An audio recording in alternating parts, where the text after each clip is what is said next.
Чем нас привлекает Япония?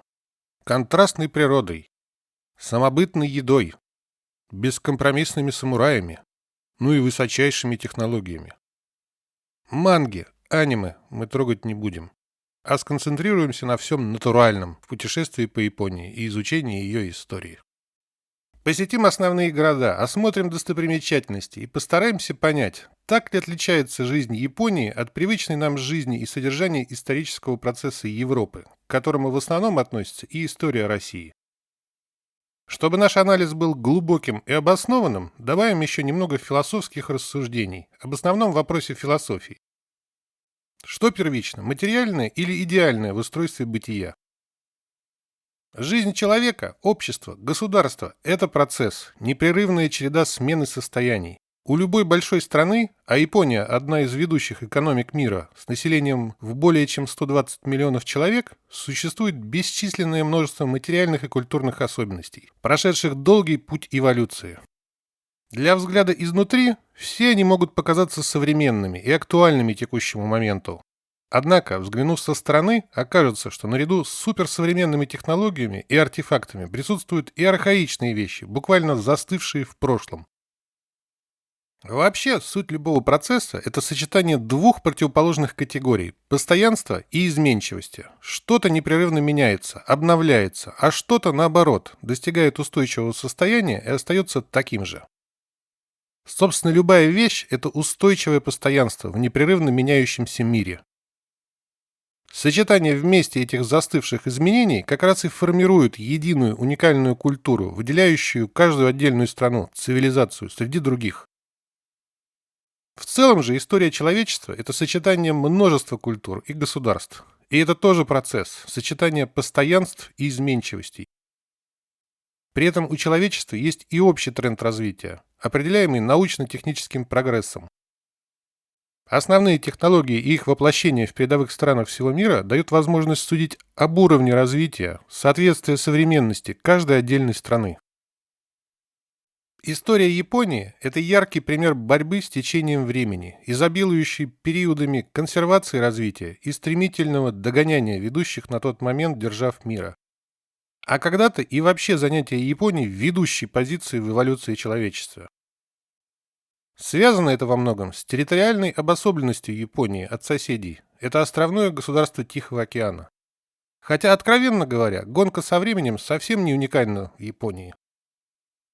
История России тоже яркий пример борьбы постоянства с изменчивостью. А наше территориальное положение ровно противоположно японскому. Мы в середине главного континента Земли.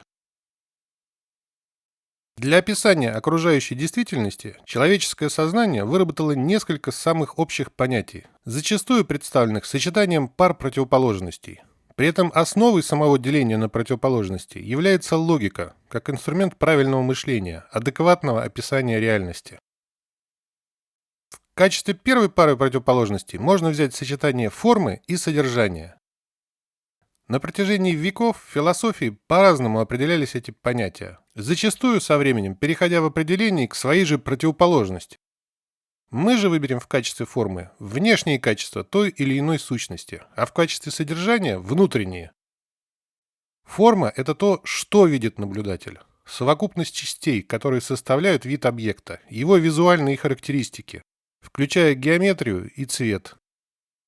Содержание же, напротив, представляет внутреннее наполнение объекта, то, как объект встроен в свое окружение, какие функции выполняет объект при взаимодействии с окружающим миром. Например, содержание средств передвижения – это перемещение людей в пространстве, но при этом они могут приобретать различные формы.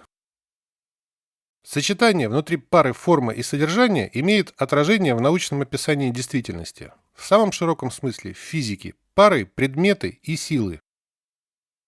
Всякая деятельность человека по преобразованию окружающего пространства основывается на открытии и изучении физических, химических, биологических и прочих законов, где каждый закон формулируется в виде взаимосвязи предметов друг с другом благодаря силам, приводящим эти предметы в движение. Применение этих законов движения позволяет создавать артефакты, и на данный момент главным воплощением этих знаний законов природы являются города, в которых сосредоточена жизнь человечества. В организации жизненного пространства как раз и проявляются культурные особенности каждого народа, страны. Посмотрев же вглубь всех предметов, мы за постоянством форм увидим изменчивость содержания, что в части сложно организованных живых сущностей позволит выделить еще одну пару противоположностей – неживую материю и живое, вещи и дух. Кому-то может показаться, что неживые вещи могут обладать живым духом, однако это не так. Именно дух делает вещи живыми, вдыхает в предмет жизненную силу, а на самом деле приводит неживую вещь в движение. В некоторых языках это вообще отчетливо видно. В русском «животное» происходит от слова «живое», в английском «животное» animal от слова anima – дух, а в китайском животное «дон ву» буквально движущаяся вещь.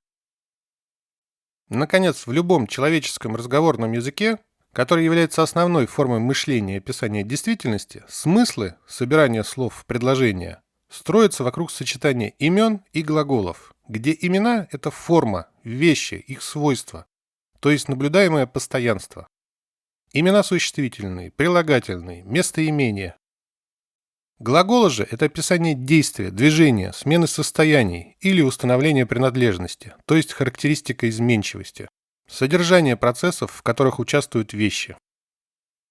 За каждой, даже статичной картиной человеческое мышление видит процесс, что-то происходящее. Мы можем представить, что предшествует моменту, и предсказать, что будет происходить дальше. Видим за формой содержание, а затем за содержанием новые или измененные формы. Именно это позволяет человеку жить, проявлять волю, действовать и менять окружающий мир. Итак, мы наконец переходим к основному вопросу философии – сочетанию материального и идеального. Что из них первично? Тысячелетие развития цивилизаций сформировало представление человеком окружающей действительности как сочетание материального мира с его законами и идеального мира, в основном опирающегося на религиозные представления о существовании духовных сущностей и сил, влияющих на материальный мир. Нетрудно заметить, что такое деление не совпадает с делением на вышеуказанные противоположности. В паре форма-содержания, вещи и действия не может быть первичного и вторичного, одно без другого не существует. В европейской философии же мир раздвоился, и создалось два самостоятельных мира, в каждом свои вещи и действия, в одном материальные, а в другом духовные. Из реальной плоскости такая конструкция ушла больше в потустороннюю, чувственную сферу человека. Ну а сам вопрос первичного между материальным и идеальным превратился в чисто практический вопрос – принятия решения человеческим сознанием и действия человека. Материалисты отталкиваются от конкретной практической целесообразности, от реальной ситуации вокруг. Идеалисты же, напротив, ориентируются на эфемерные идеалы и под них стараются переделать реальность. Переходя от поведения отдельного человека к обществу, государству, мы уже видим общие поведенческие установки, согласно которым организовывается конкретный социум, в котором тоже сочетается материалистическое и идеалистическое поведение конкретных индивидов. Но у этой конструкции есть еще более интересный вопрос. А не хватает ли среди всех наших пар противоположностей еще одного компонента, третьего? У двух сторон одной медали есть третий компонент, их общее основание, сама медаль. Запомним эту мысль, она нам понадобится в разборе Японии. Ну что ж, закончим с вводной философской душнотой и перейдем непосредственно к путешествию по Японии и изучению ее истории. Начнем с денег, чтобы сразу был понятен уровень цен. На всех ценниках в Японии зачастую указано две цены. Крупная – это без налогов. Помельче рядом – это фактическое, если платить наличными. Курс рубля к иене примерно 1 к 2, так что можно просто делить любой ценник пополам и получать цену в рублях. Теперь взглянем на карту. В основной туристической части Японии можно выделить две основных точки – Токио и Осаку. Два крупных города, которые и в самой Японии воспринимаются как два центра притяжения – восточный и западный. Самым удобным способом передвижения между городами является сеть железных дорог. От этих двух центров и будем отталкиваться в путешествии. Добираться до Японии удобнее всего из европейской части России на самолете через Китай, например, Шанхай. А уже из него в Осаку или Токио. Ну и далее поездами, в том числе и скоростными шинкансенами, которые по основному маршруту восток-запад ходят с частотой метро. С точки зрения городского устройства и достопримечательностей можно выделить три компонента, которые условно соответствуют трем основным периодам в истории Японии. Первый, природный, куда относятся парки и сады, можно соотнести с ранней историей формирования японской государственности, зарождения японского общества, эпохи феодальной раздробленности. Второй этап, самурайский, можно начать с формирования централизованного государства, появления сёгуната Токугава в начале 17 века. Характеризуется он главенством духов воинов. Поэтому окончанием периода можно считать не завершение правления сёгунов клана Токугава и реставрацию Мэйдзи в середине XIX века, а окончание милитаристского этапа в истории Японии, поражение Японии во Второй мировой войне от США и СССР. Наконец, третий этап – это современность, когда Япония сделала технологический скачок и стала тем, что мы видим сейчас. Самурайский период тоже можно разделить на две части. Первая, когда правление сёгунов закрыло Японию от внешних связей, что во многом и сформировало самобытную культуру Японии. После падения клана Токугава и восстановления императорской власти происходил, напротив, процесс экспансии и завоеваний, вторжением в Корею и Китай. Не правда ли, история Японии хорошо перекликается с историей России, в которой тоже можно выделить три этапа. Ранний, отдельных княжеств, далее формирование централизованного государства, начиная с появления царей, затем с Петра I императоров. Третьим же этапом, сказочным переходом, можно считать революцию 17 года и формирование Советского Союза. Все эти периоды также находят наглядное отражение в организации и архитектуре российских городов. Начнем наше путешествие с одной из древних столиц Японии, города Нара. Столицей он был в VIII веке. Находится он рядом с Осакой и Киото, в часе езды на электричке от обоих городов. Посетим два храма – синтоистский, Касуга-Тайся, и буддистский, Тодайдзи, садик и старый жилой район. Главная фишка Нара – это свободно гуляющие олени. Здесь особенно чувствуется единение человека с природой. Да и погода соответствующая. Оленям, правда, это не очень нравится, и они предпочитают укрываться от дождя под деревьями. Кроме дождя, еще и вторник. Туристы разъехались после выходных. Священным оленям скучно без людей. Им тоже хочется видеть новые лица и получать новые впечатления от общения. И только строители никогда не скучают. Уходим от города в лес. В его глубине находится синтоистский храм Касуга-Тайся. На входе на территорию храма нас встречают тории, ворота без дверей, которые кроме символа синтоизма еще и символ Японии. С глубокой древности религии лежат в основе формирования мировоззрения народов. В Японии этим основанием служит комбинация трех религий – синтоизма, буддизма и конфуцианства.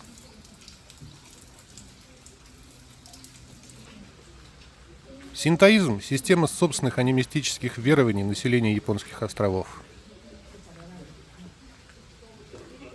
В синтоизме поклоняются многочисленным духам и богам природы, а также предкам. Вполне стандартная стадия эволюции мировоззрения, когда человечество было ближе к природе.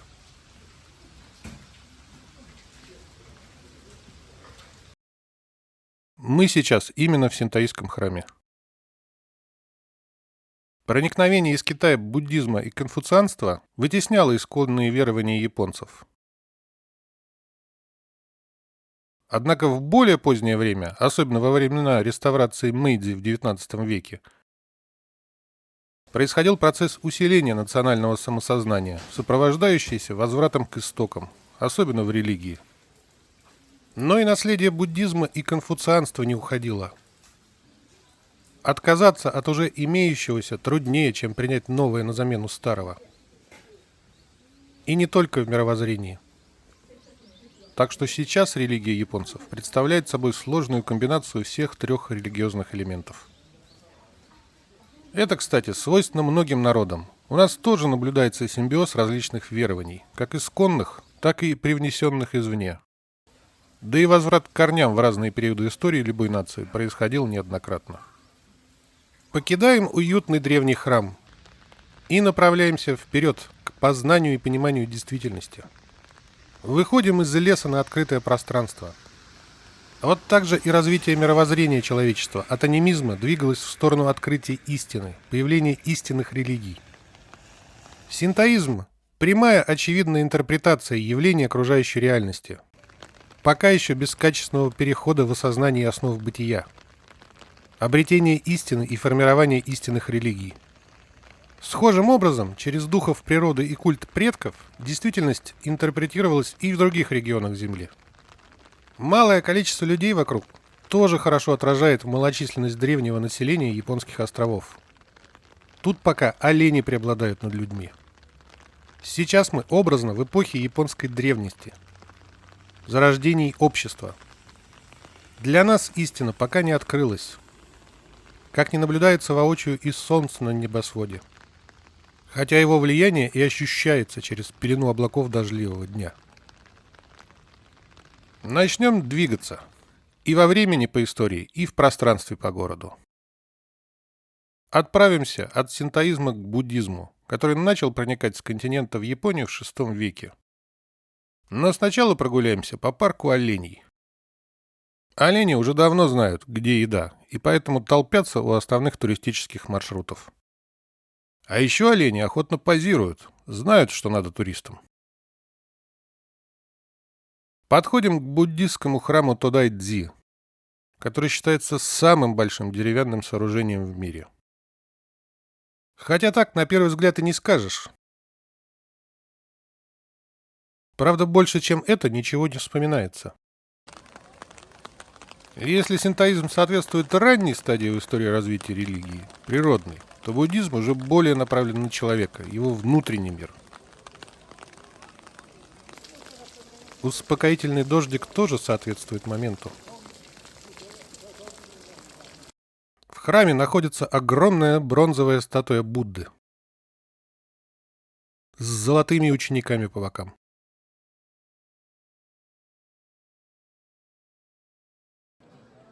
Синтоизма и буддизма хватает на раннюю стадию эволюции мировоззрения, но для дальнейшего развития нужен еще и третий компонент. Поэтому мы постепенно, как и эволюция человечества, от естественной среды двигаемся в сторону, где человек уже начинает преобразовывать окружающий мир под себя. Пройдемте через дачные участки к саду Йосики. Как и пестрый спектр цветов осени в лесу, на улице города тоже буйство архитектурных стилей. Тут тебе и глухие каменные стены, и деревянные оградки. Да и двухэтажные дома соседствуют с сараями. При этом все достаточно компактное. Но при этом уютное за счет вплетения элементов живой природы. Хотя, может, это вообще не дача. Ну а мы уже дошли до сада. Небольшой сад Йосики со сложным рельефом расположен около одноименной реки.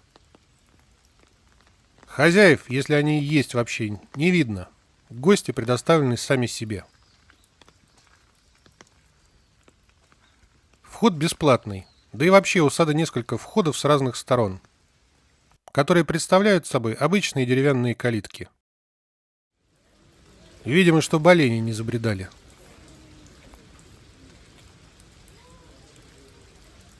Прелесть японских садов – это создание на крохотной территории ощущения, что ты уединяешься в огромном лесу.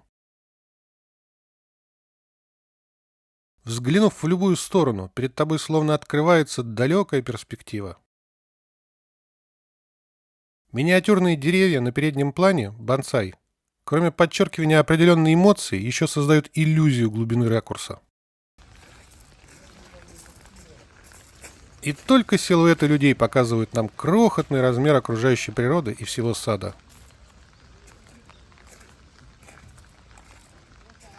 каждом японском саду обязательно должны быть представлены все основные ландшафты. Горы, лес, водоем. Домики в японском стиле гармонично вписываются в ландшафт. Достаточно просто выйти из дома и мигом очутиться в любом месте разнообразной природы Японии, при этом оставшись в уединении. Созерцать в тишине и спокойствии естественную красоту реальности. Но мы не забываем еще и об активном участии человека в этой красоте. Такое великолепие природа создает не без участия человеческого разума. А чтобы это все-таки подчеркнуть, обязательно нужна каменная конструкция в пейзаже. Вернувшись из созерцания разнообразия красок природы, усердно обработанной человеком, окунаемся, наконец, в городскую среду, идем прогуляться по району Нарамачи. Выглядит он так безжизненно из-за вторника и погоды. У многих лавок вообще выходной, надо же когда-то отдыхать. Тут мы от буддизма переходим к конфуцианству. Даже не религии, а больше к кодексу поведения, с упором на общественные отношения, правила совместного проживания, пришедшие из Китая. Вот свободное место для дома. А тут добрая собака охраняет территорию. Обеденное время, и пора съесть что-нибудь перед тем, как отправляться дальше. Пожарить самому себе котлетку из смеси вагю и местной говядины. На первое мисо-суп, на гарнир, конечно, рис, а для определения прожарки 3 песочных часов, на минуту, на 3 и на 10. Что ж, пора отправляться на станцию и ехать на поезде в следующий город, выбираться из начального мрака осени. Мы же путешествуем по стране восходящего солнца. Скоро рассвет, скоро встанет солнце, это солнце будет сиять для нас.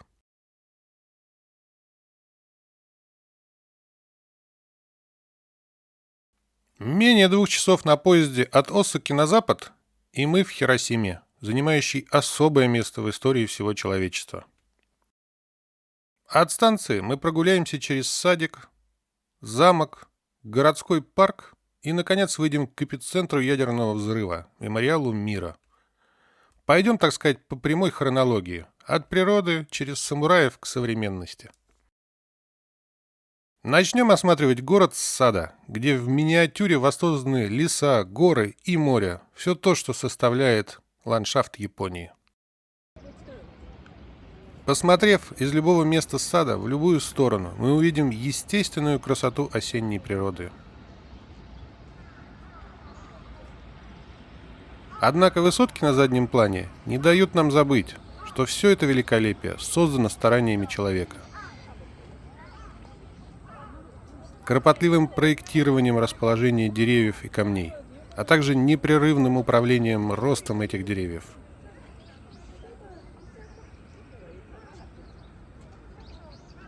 Только при постоянном контроле людей достигается такой пейзаж. В европейском ландшафтном дизайне либо совсем не видно участия человека, либо, напротив, нарочито подчеркнута строгая геометрия линий. Японский же стиль садов построен на активном вмешательстве человека в естественный ход, но при этом с минимизацией демонстрации этого участия.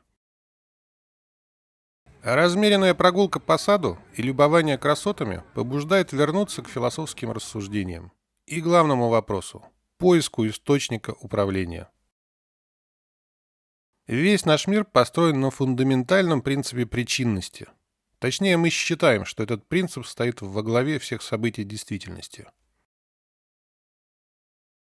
В вопросах управления есть 2 компонента – субъект и объект.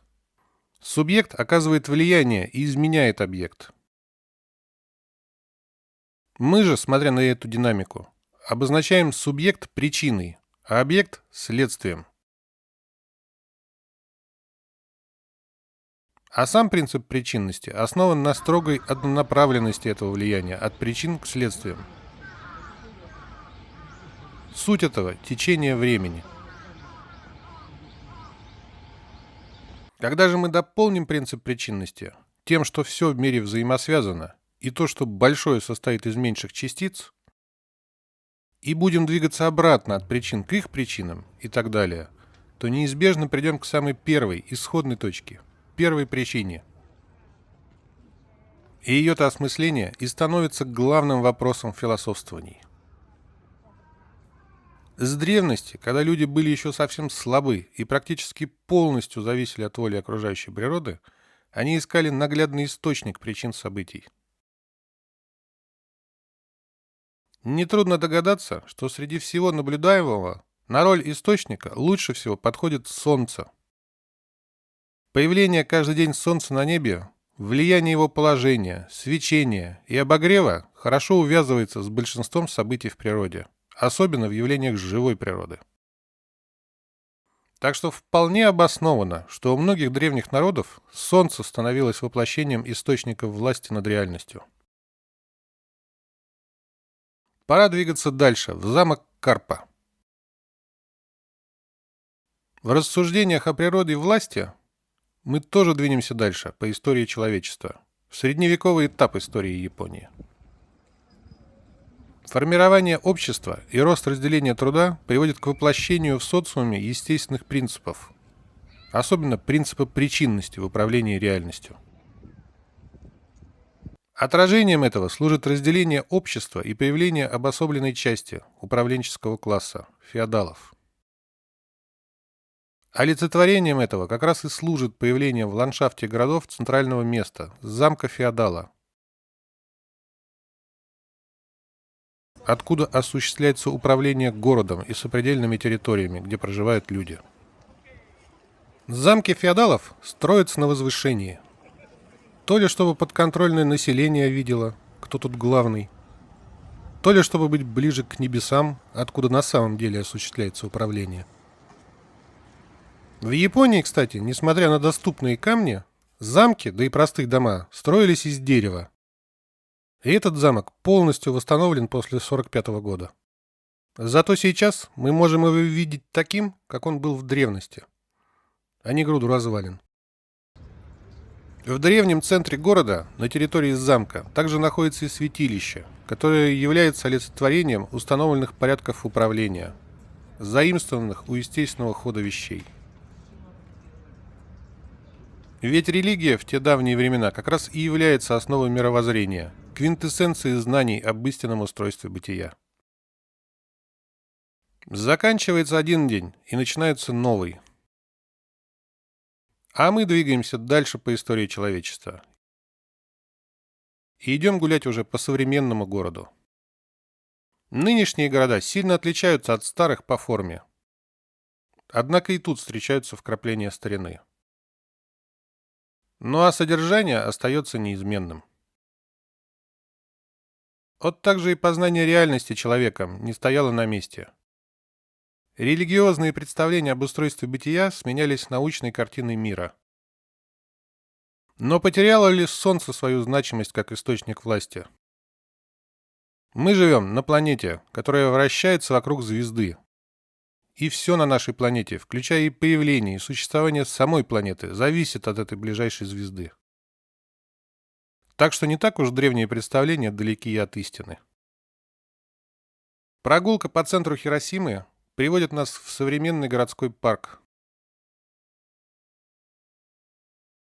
Центральный городской гейт-парк встречает нас каким-то праздником. Может, это фестиваль плова? А нет, это фестиваль рамена. На входе покупаем за 500 рублей билет и выбираем палатку. Билет обмениваем на понравившуюся по фотке тарелку макарошек с тушенкой. Ну или выбираем по лицу шеф-повара. Яйцо и листы зелени не входят в стоимость, но их можно докупить уже в выбранной палатке за 50 и 100 рублей.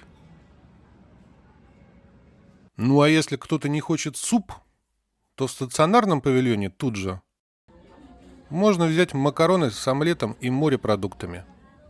Среди них даже есть 2 устрицы-гриль. Подкрепившись, двигаемся дальше, к центральному месту города, мемориалу мира, эпицентру ядерного взрыва от сброшенной на Хиросиму в 1945 году первой атомной бомбы. Человечество, наконец, обуздало энергию Солнца и использовало это открытие против части себя же.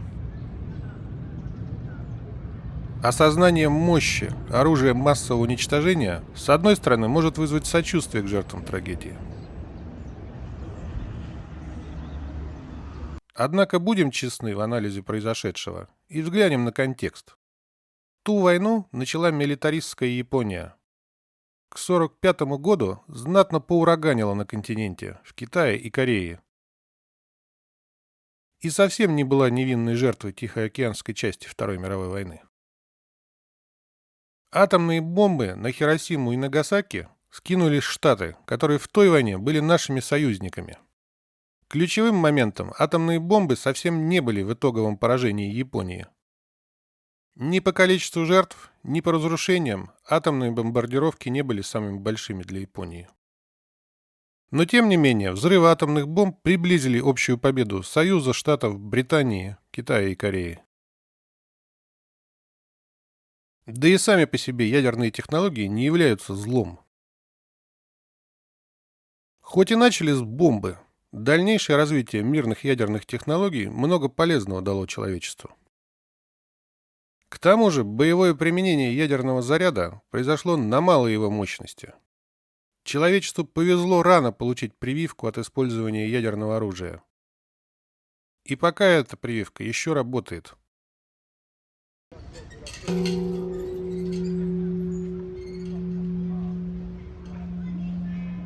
А мемориал мира является наглядным воплощением этой прививки.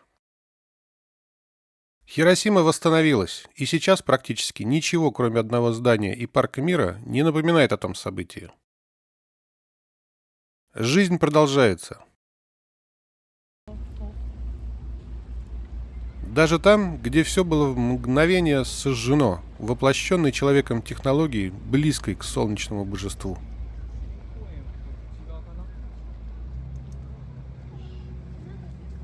Кстати, символично, что как раз в Хиросиме производятся автомобили марка Mazda, названный как раз в честь огненного божества Ахуры Мазды из зороастризма. Парк мира – одно из немногих мест в Японии, где есть на улице мусорки. Практически везде они отсутствуют. Мы же покидаем Хиросиму и от парка мира на теплоходе отправляемся на один из соседних островов.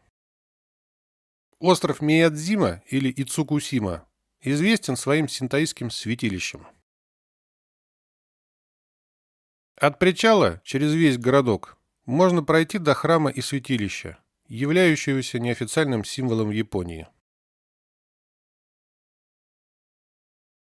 Тут, кстати, как и в Наре, тоже гуляют олени. В наших философских рассуждениях мы тоже откатимся назад в истории, в эпоху доминирования анимистических культов. Картина мира тогдашних людей базировалась на сочетании окружающих предметов и невидимых сил, управляющих этими предметами. Человечество было на той стадии развития, которая не позволяла делать обобщение явлений. И каждое из них зачастую рассматривалось обособленно от других. Практические навыки были главными знаниями, а глобальные теории находились еще в зародыше. Каждая невидимая сила была отдельным духом. И понять, кому или чему она сама подчиняется, было еще невозможно. Со временем знания не только росли и обобщались, но и зачастую терялись. Бывало, что и мировоззрение откатывалось назад. От систем богов к системам духов. Да даже бывало, что две системы комбинировались. И боги, и духи соседствовали. Таким и сейчас не удивишь. От святилища на берегу можно подняться на гору через живописный лес. А до вершины можно подняться еще и на канатке. А вот если посмотреть на Солнце как первопричину с позиции деления на два мира, материального и духовного, то что мы увидим? Солнце недосягаемо на небе, а мы тут на Земле. Ну вот так и разделился мир на две составляющие – небесную и земную. И с этим делением на противоположности стал жить дальше. Тут, правда, есть проблема. Во всех религиях почти идентичное начало. И создал Бог небо и землю в ближневосточных религиях. В Китае Дао есть начало неба и земли. А в индийских религиях Атман предшествует первичному делению на небо и землю. Нетрудно заметить тут трех участников. Однако же люди первоначало списали в небо. И мира осталось только два. Да еще и Аристотель с западной периферии Евразии заявил, что третий лишний, когда классическую логику формулировал. Так человечество и потеряло понимание реального положения дел, сократив трех главных участников до двух. Или все-таки нет? Мы узнаем об этом позже, путешествуя по Японии. Вечереет, и нам пора покидать остров. Однако для этого нужно на пароме с этого маленького острова доплыть до соседнего, большого, где уже сесть на электричку до Хиросимы и дальше по стране. Ходят тут два парома. Один из них от Japan Rail, и на него действует общий железнодорожный проездной. Правда, сегодня воскресенье, и после заката надо отстоять очередь метров в 700 на паром через весь городок. Практически от самого входа на территорию святилища. Ну или прогуляться по местному городку пару часов, и тогда очередь рассосется. Заплыв на пароме занимает минут 20. Ощущение, что причаливаем к большой земле, материку. Ну и не забываем, что это вообще-то тоже остров, только побольше.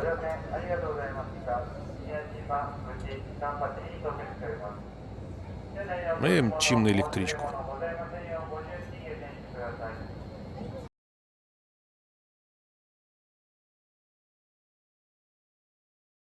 На полпути между Хиросимой и Осакой заезжаем в небольшой город Акаяма. От станции по центральной улице движемся на восток для посещения главной, а может и единственной достопримечательности – сада Каракуэн. Вообще, нескольких часов для посещения города вполне достаточно. Городок небольшой, пожарные тут справляются в одиночку. Полчаса прогулки по городу, и мы на месте. Перед нами открывается панорама с дуэтом. Справа замок, слева сад. Как две сестры, сад и замок связаны пешеходным мостом. Начнем осмотр с замка. Упитанные лебеди размеренно плавают по спокойной речке. Кроме самого восстановленного замка, от былой роскоши окружения остались только каменные стены. Внутри замка минималистичный музей, однако с замечательным видом на сад Каракуэн, окруженный со всех сторон речкой. Идем туда, ради чего мы, собственно, и заехали в Акаяму. Сад Каракуэн считается одним из трех красивейших ландшафтных садов Японии. Еще в одном, Кенрокуэне, мы скоро побываем, в Канадзаве. Жаль, до третьего сада Кайракуэн, расположенного северо-восточнее Токио, мы не доедем. Пойдем на поводу у логики, решив, что третий лишний. Под зонтиками, кстати, никто не сидит, они тут для антуража. Вообще тут удивительно расслабляющая атмосфера. Мы уже знаем, как организованы японские сады. Все поделено на зоны определенных ландшафтов. Обязательный водоем, домик у воды и крохотные деревья. Пейзаж кажется большим. Однако, как только мы видим людей, то сразу возникает диссонанс между размерами человека и природы. Это сразу побуждает нас вернуться к философским рассуждениям. Отбросив третьего в Миядзиме, мы остались с двумя мирами – небесным и земным, духовным и материальным. Однако действительность возвращает нас к тому, что нужен третий. И этим третьим теперь становится человек, как проводник между двумя мирами. Взбираемся на соседнюю с равниной гору, точнее холм в саду, с которого открывается панорама центральной части сада. С одной стороны, люди – часть мира вещей. С другой, у человека присутствует субъектность, свобода воли, опирающаяся на сознание. Это делает человека частью уже мира духовного. Идеи идеального мира становятся доступными человеку, и он становится творцом вещей мира материального. Начинает преобразовывать окружающую реальность под свои желания. И японские сады как раз являются самым наглядным воплощением этого. Контакт человека с духовным идет через чувства и эмоции, а с миром вещей основывается на прагматизме, рационализме и практических навыках. Так и в садах кропотливая выверенная работа над ландшафтом скрывается, а гостям достается лишь эмоциональное созерцание красот. Хотя, с другой стороны, это у материалистов преобладают чувства над разумом, а у идеалистов разум главенствует над чувствами. Поди тут разберись в этих противоположностях. Спустившись с гор с другой стороны, мы встречаем все новые и новые пейзажи, раскрывающие разнообразие природы Японии. Здесь уже обычный равнинный сад, может фруктовый. На краю сада есть более современная зона отдыха. А тут небольшой деревенский домик. Наконец бамбуковая роща, чтобы послушать успокаивающее щебетание птиц. А в другую сторону шум горного ручья, впадающего в озеро.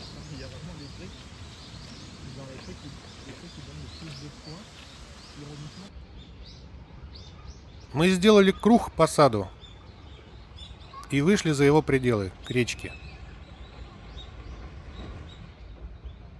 На противоположном берегу которой наш старый знакомый замок. Перед мостом, соединяющим сад с замком, есть пара кафешек, в одну из которых, лапшичную, мы и зайдем. Съедим минималистичный суп, без лишнего, без мяса, без морепродуктов. Зато потом дополним его мороженым, так гармонично сочетающимся с окружением.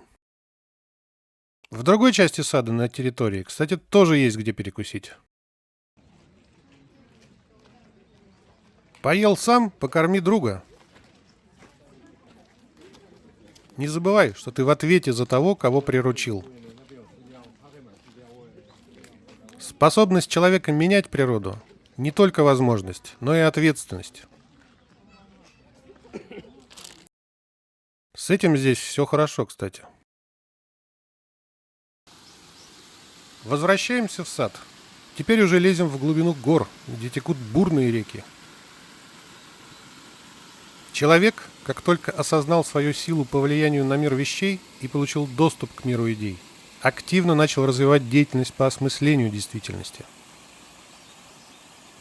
В части материального мира стала развиваться наука, а в части мира духовного – религия.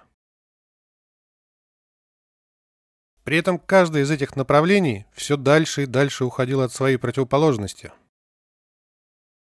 Конфликт и противопоставление науки и религии нарастали, особенно в последние века. Но при этом здесь в саду мы видим, что взаимосвязь чувств и рациональности никуда не девается. Одно влияет на другое. Два мира соединены. Как бы ни пытаться освободиться от одного или от другого, реальность не дает это сделать. Все едино, все взаимосвязано. Небесное отражается в земном, а земное в небесном. И в центре этой связи человек. Но только ли он? Эта часть сада тянет нас по нити истории. Приближает нас к общественной жизни человека. Не единоличного созерцания природы, а в области совместного проживания людей, японскую деревню. С множеством больших домов, основательными мостами, построенными причалами. Обходим дома и снова выходим на центральную равнину сада. Встречаем местных жителей. Или просто гостей в традиционных нарядах. Зайдем в синтоистское святилище. Воздадим должное духам предков. Религиозные идеи, духовные сущности, и идеи материального мира, научные законы, вроде бы о разном. Однако мы-то тут пытаемся разобраться с вопросами управления событиями бытия. И если подумать с этой стороны, то и те, и другие как раз и оказывают влияние на мир вещей. При этом законы физики не зависят от духов, да и духи вроде как не подчиняются законам физики. А человеческое сознание объединяет в себе и тех, и других. Двое причин, разные идеи, на одно следствие, единый мир вещей. Чем не три компонента, которые мы забыли в Миядзиме, сократив до двух? Напоследок окинем взглядом еще раз прекрасный сад Акаямы. Нам еще представится возможность его сравнить с не менее красочным садом с другой, с северной стороны Японии. Все познается в сравнении. Пора отправляться дальше, навстречу новым открытиям и новым впечатлениям.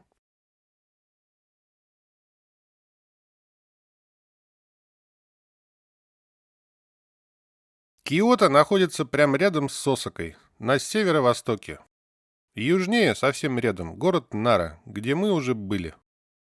Центральная равнинная часть города с северо-запада и востока окружена горами. Начинаем гулять с центра и для начала посетим храм Хэйан. Путь к храму лежит через одни из самых больших торий в Японии. Сам храм построен в конце XIX века в честь 1000-столетия основания Киото. Пойдем сразу внутрь территории, где погуляем по огромному японскому саду. А по ходу окунемся глубже в историю Японии. Не будем подробно останавливаться на палеолитах и неолитах, а перейдем к формированию родоплеменного государства Ямато. В середине VII века в районе, где мы сейчас находимся, около городов Нара и Киото, происходило становление японской государственности. В VIII веке столица государства был город Нара. Тогда же название страны обрело свое текущее название – Япония. Нихон – там, откуда восходит солнце.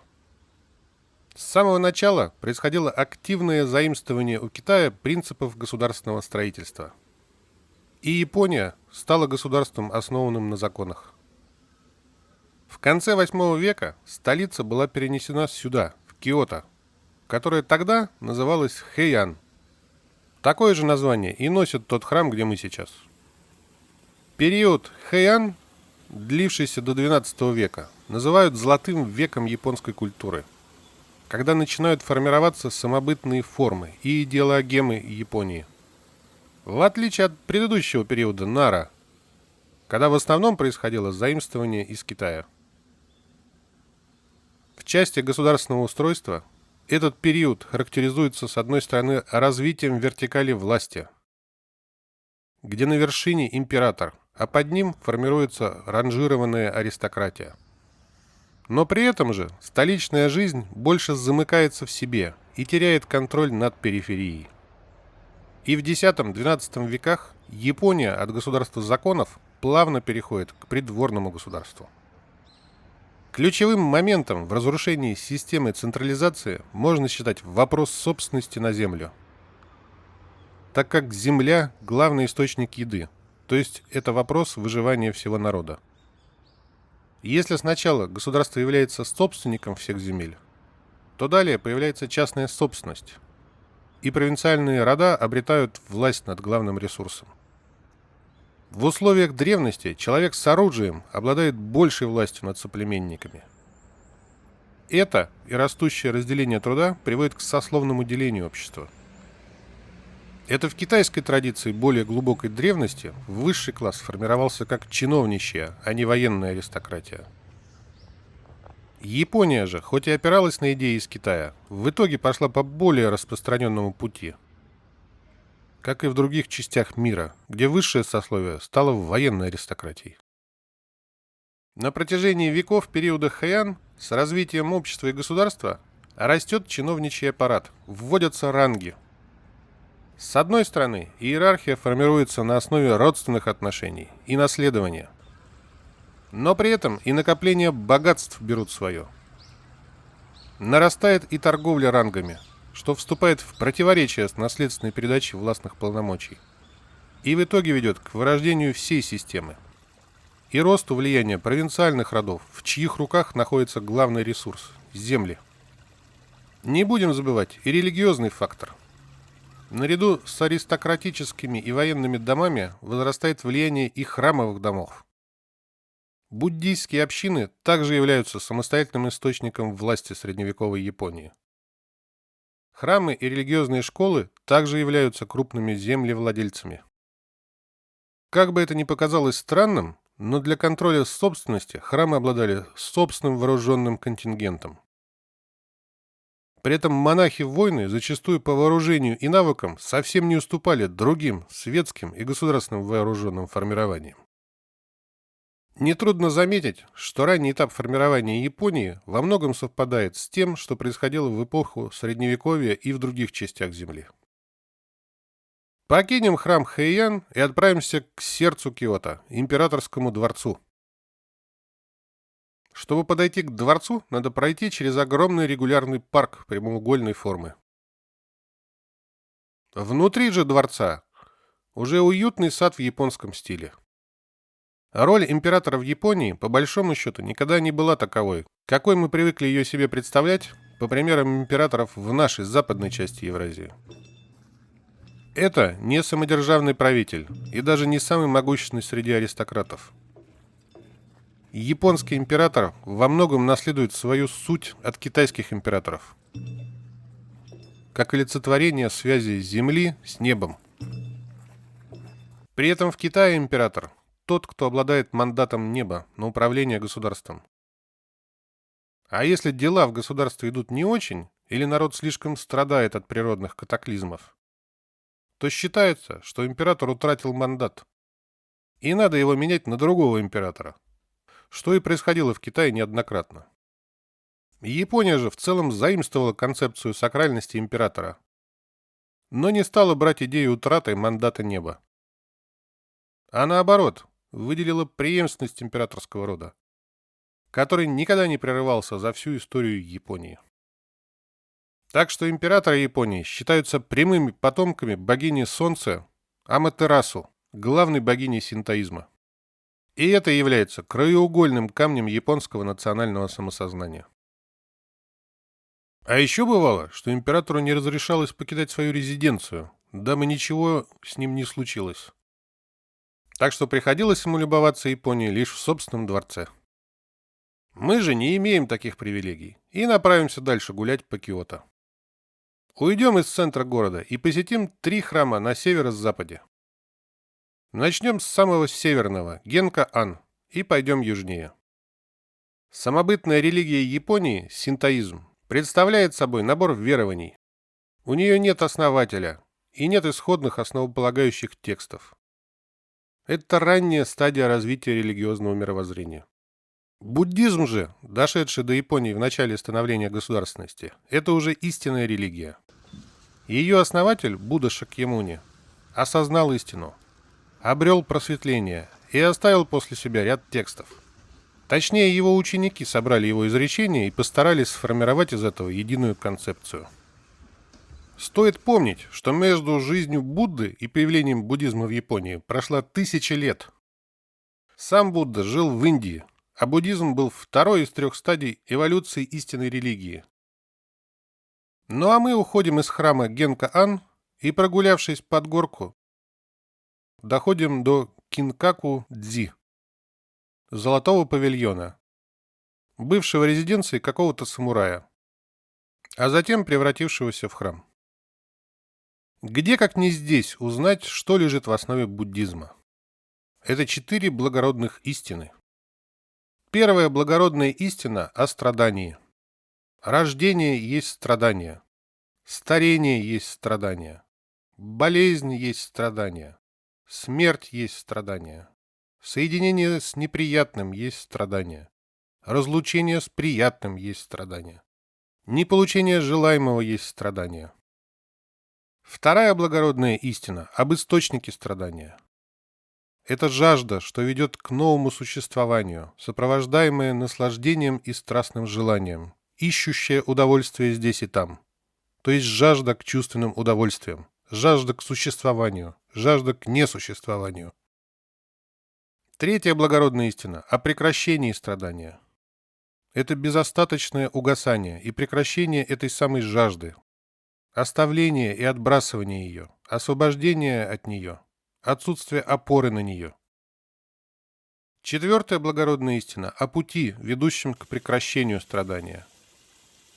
Это благородный восьмеричный путь, правильные воззрения, правильное устремление, правильная речь, правильные действия, правильные средства к жизни, правильные усилия, правильная осознанность, правильное сосредоточение.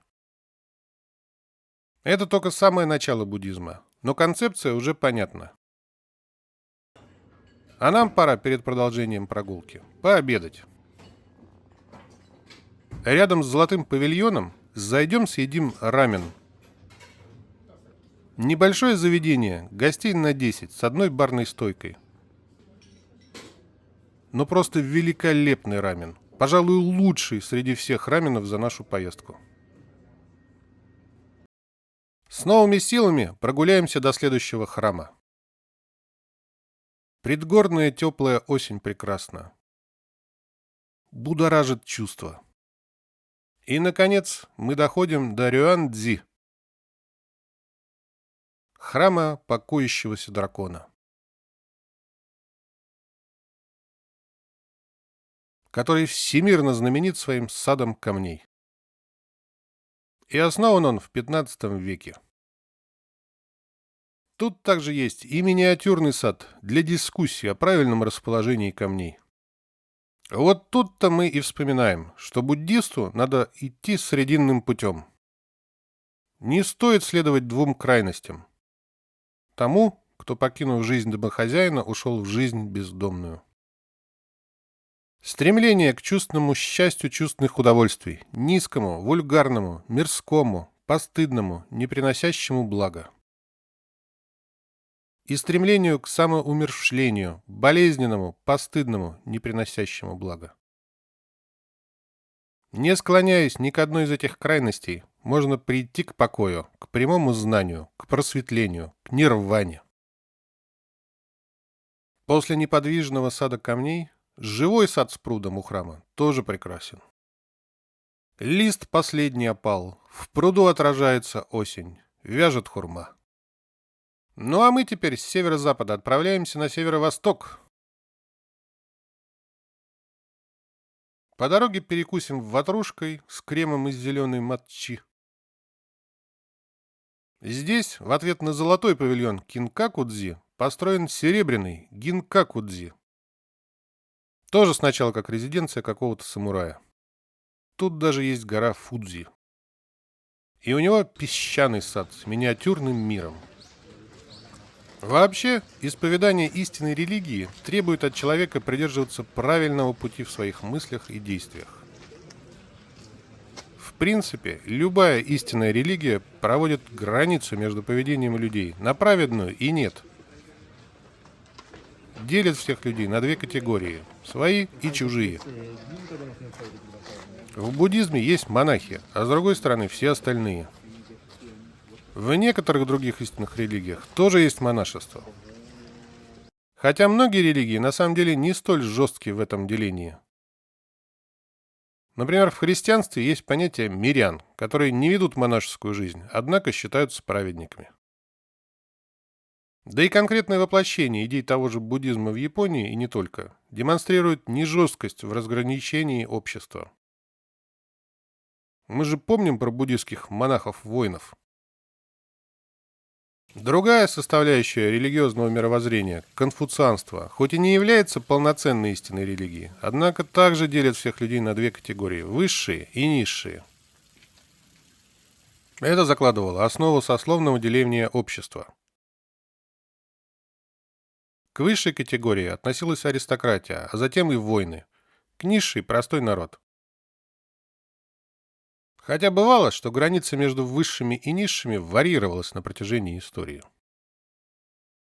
Как и во многих других частях света, от принадлежности к определенной категории по происхождению граница трансформировалась в сторону деления людей лишь по личному поведению. Все-таки от человека самого, его поступков зависит, праведником он является или нет, а не от того, в какой семье он родился. Обретение праведности – это процесс, где немаловажную роль играет обучение. В древности доступ к образованию совсем не был так распространен, как сейчас. Поэтому и возможность стать членом высшего сословия была доступна далеко не каждому.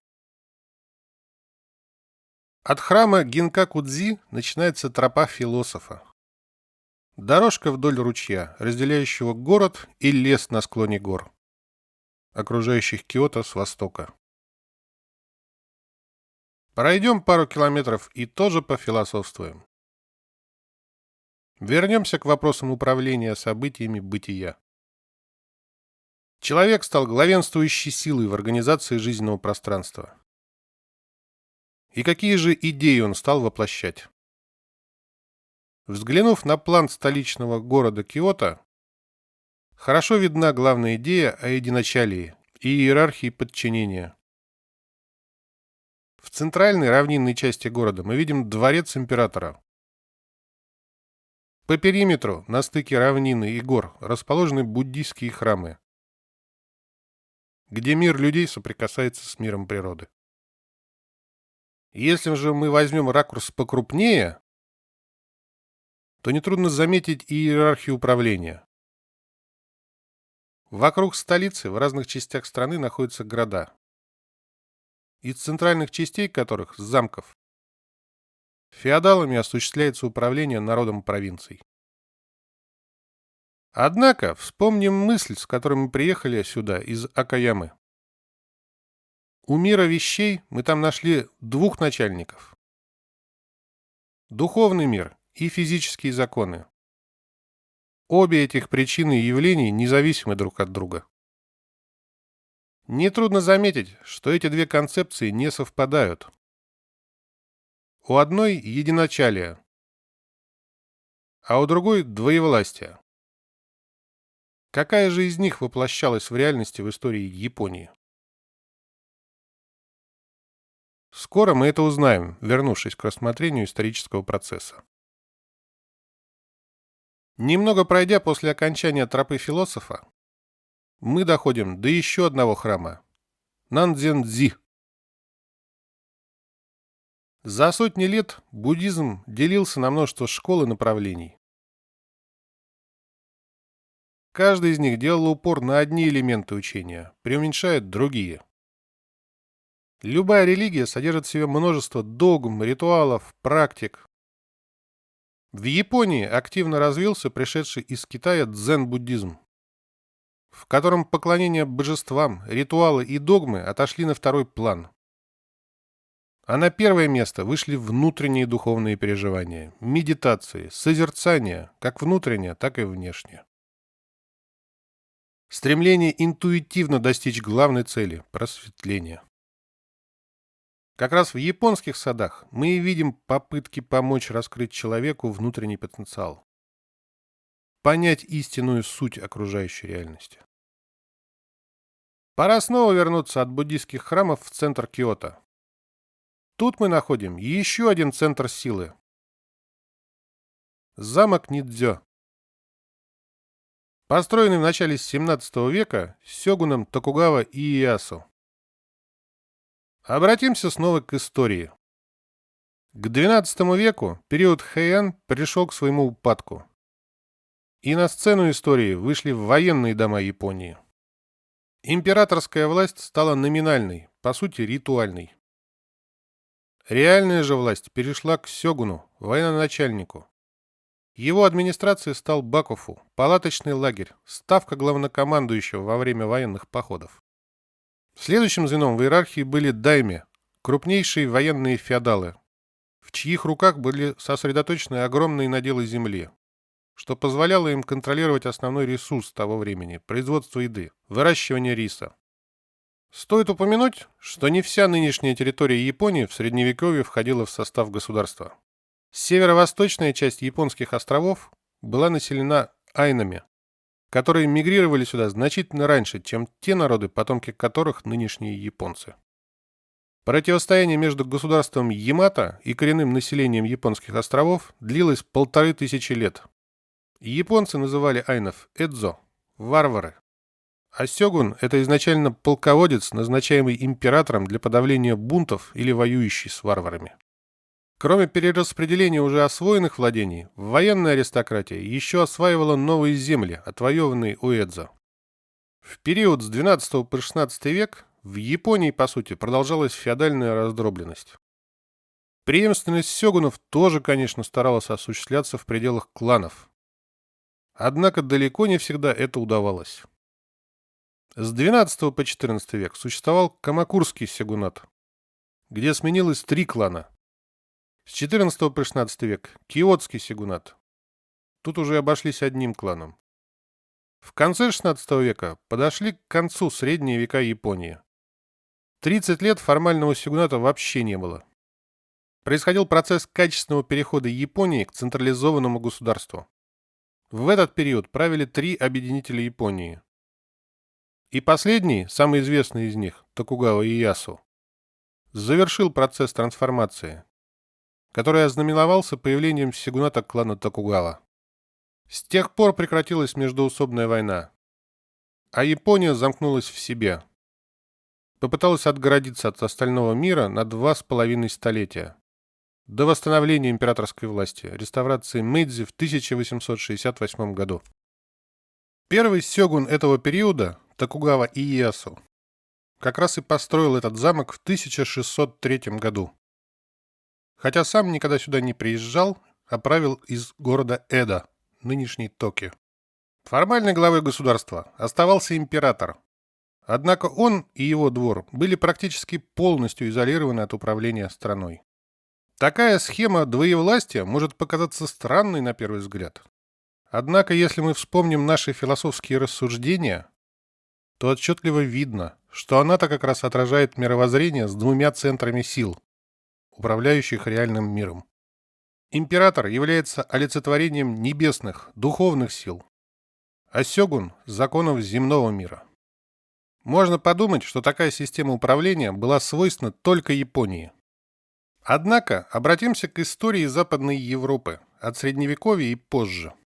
Мы тут тоже без труда найдем 2 центра, оказывающих влияние на жизнь народов, пишущих для них законы правильного поведения. Небесная, духовная составляющая – это католическая церковь, а земная власть – это феодалы во главе с королями. Где-то светская и религиозная власти бывают объединены, но также где-то зачастую и разделены. Так, например, в Англии и в России процесс сочетания духовной и светской властей претерпевал неоднократные трансформации, пока король не стал главой собственной англиканской церкви. А у нас при царях церковь не ушла в подчинение императору, по сути, как одно из министерств. В Японии схема двоевластия просто более явно отражена в истории. А по сути она не сильно отличается от того, что происходило в других частях мира. Покидаем замок и прогуляемся, наконец, по самому городу Киото. Сейчас город живет современной жизнью, так похожей на привычную нам.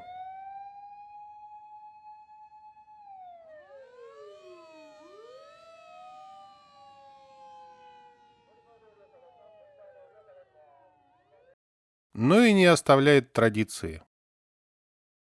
А вот так тут защищают провода при ремонте зданий. Ну и не забываем, что мы в Японии. Снова отправляемся на восток. Пройдем через старый район Гейш-Гион, через городские храмы, к храму Киимидзудера. В этой части Киото сохраняется дух старины. Культурной столицы Японии. С усадьбами и предгорными парками. Сначала проходим синтоистское святилище Ясака-Дзиндзя. Правда, сейчас оно частично на ремонте. Ну а далее идем южнее, в храм Кенниндзи, который считается старейшим дзен-буддийским храмом Киото, построенным в начале XIII века. Вот тут мы отчетливо уже понимаем, что дошли до района Гейш. Прогулявшись по сохранившейся в изначальном виде старой части города, мы доходим до предгорья, чтобы подняться к самому красочному храму Киимидзудера. Вечером особенно популярное место из-за панорамного вида на Киото, да и собственной подсветки. Название означает «храм чистой воды». День подходит к концу. Подведем итоги и мы в наших размышлениях о природе управления. Как бы ни казалось, что люди сами придумывают формы организации жизни человеческого общества, они неизбежно пытаются воплотить то, что заложено самой действительностью. За различными и, на первый взгляд, непохожими формами скрывается одно и то же содержание. Наверху – небесный владыка. Далее – земной правитель. А дальше уже иерархия от высших слоев к низшим. Неважно, как называется земной владыка – сёгун, премьер-министр, король. И неважно, как небесный – император, папа римский. А безличная конституция, как в Штатах. Или гарант конституции, как у нас. Суть системы на самом деле у всех одна. Пора спускаться с гор обратно в город. Пройдем узкими темными улочками. Встретим даже редкую детскую площадку. Перейдем никак не оформленную речку. И дойдем до станции, чтобы отправиться из Киото дальше по Японии.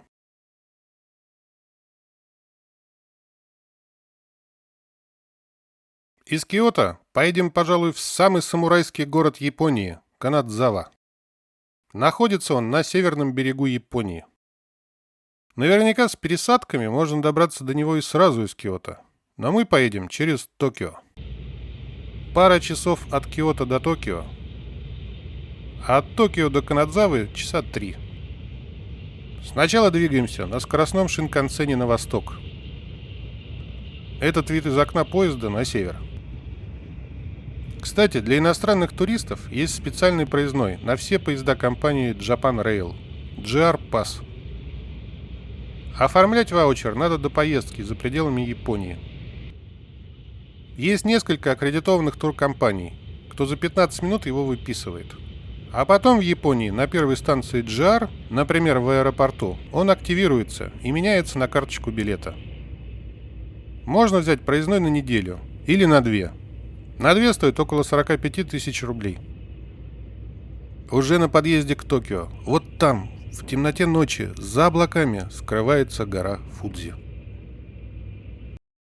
От Токио в Канадзаву поезд сначала едет на север, а мы сейчас смотрим на запад. Вообще, железнодорожный транспорт тут очень развит. И особенно в выходные народ активно путешествует по городам. Сел на поезд, и через пару часов ты уже в другом городе. Еще с древних времен путешествия по стране поощряются, в первую очередь для посещения святынь и храмов. Доехав практически до побережья, мы теперь движемся на запад. Теперь это вид на юг.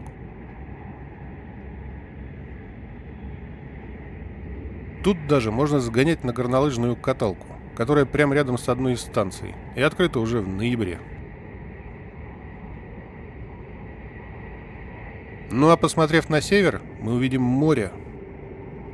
Вот там, за горизонтом, всего в 1000 километров, Владивосток. Не так уж и далека Япония от нас. Мы добрались до Канадзавы, где находится второй из главных садов Японии. Однако сначала мы посетим территорию замка, прогуляемся по сохранившемуся району самураев, заглянем на рыбный рынок, зайдем в чайный район и, наконец, осмотрим сад. Город сам небольшой, да и вокзал по японским меркам компактный. Из него даже сразу можно выйти на улицу. А перед входом вот такие оригинальные часы из фонтанчиков.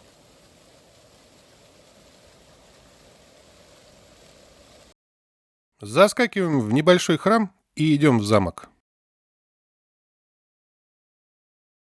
Тут, на северном берегу Японии, сразу чувствуется неуловимое отличие от городов южного побережья, которые мы посещали до этого.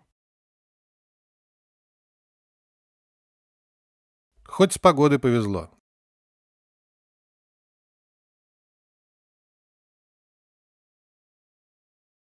Да и осень во всей красе.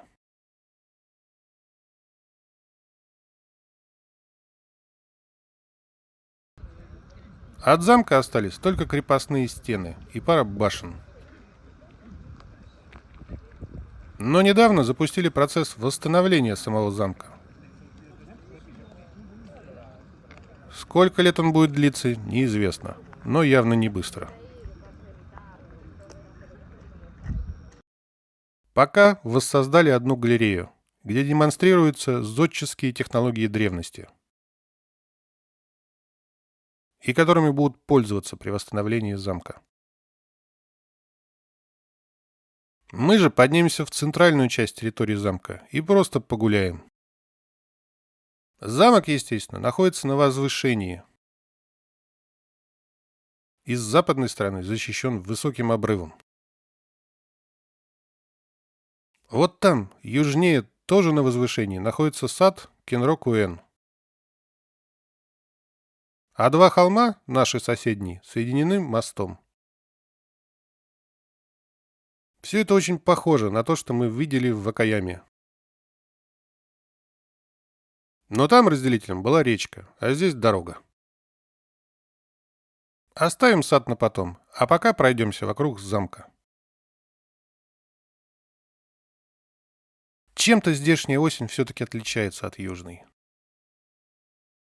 Может, как северная она просто опережает южную? А мы словно скаканули на пару недель вперед ближе к зиме. Спускаемся с замкового холма с западной стороны. У подножья нашему взгляду открывается миниатюрный сад. Удивительно, как же японским садам удается изменять реальность. С одной стороны, все остается натуральным, выглядит естественно. Но это, если смотреть лишь на сам сад и не обращать внимания на окружение. А вот уже с ним сад выглядит словно игрушечный, но при этом и сохраняет свою естественность. Словно сама реальность укладывается в широкоформатный ракурс.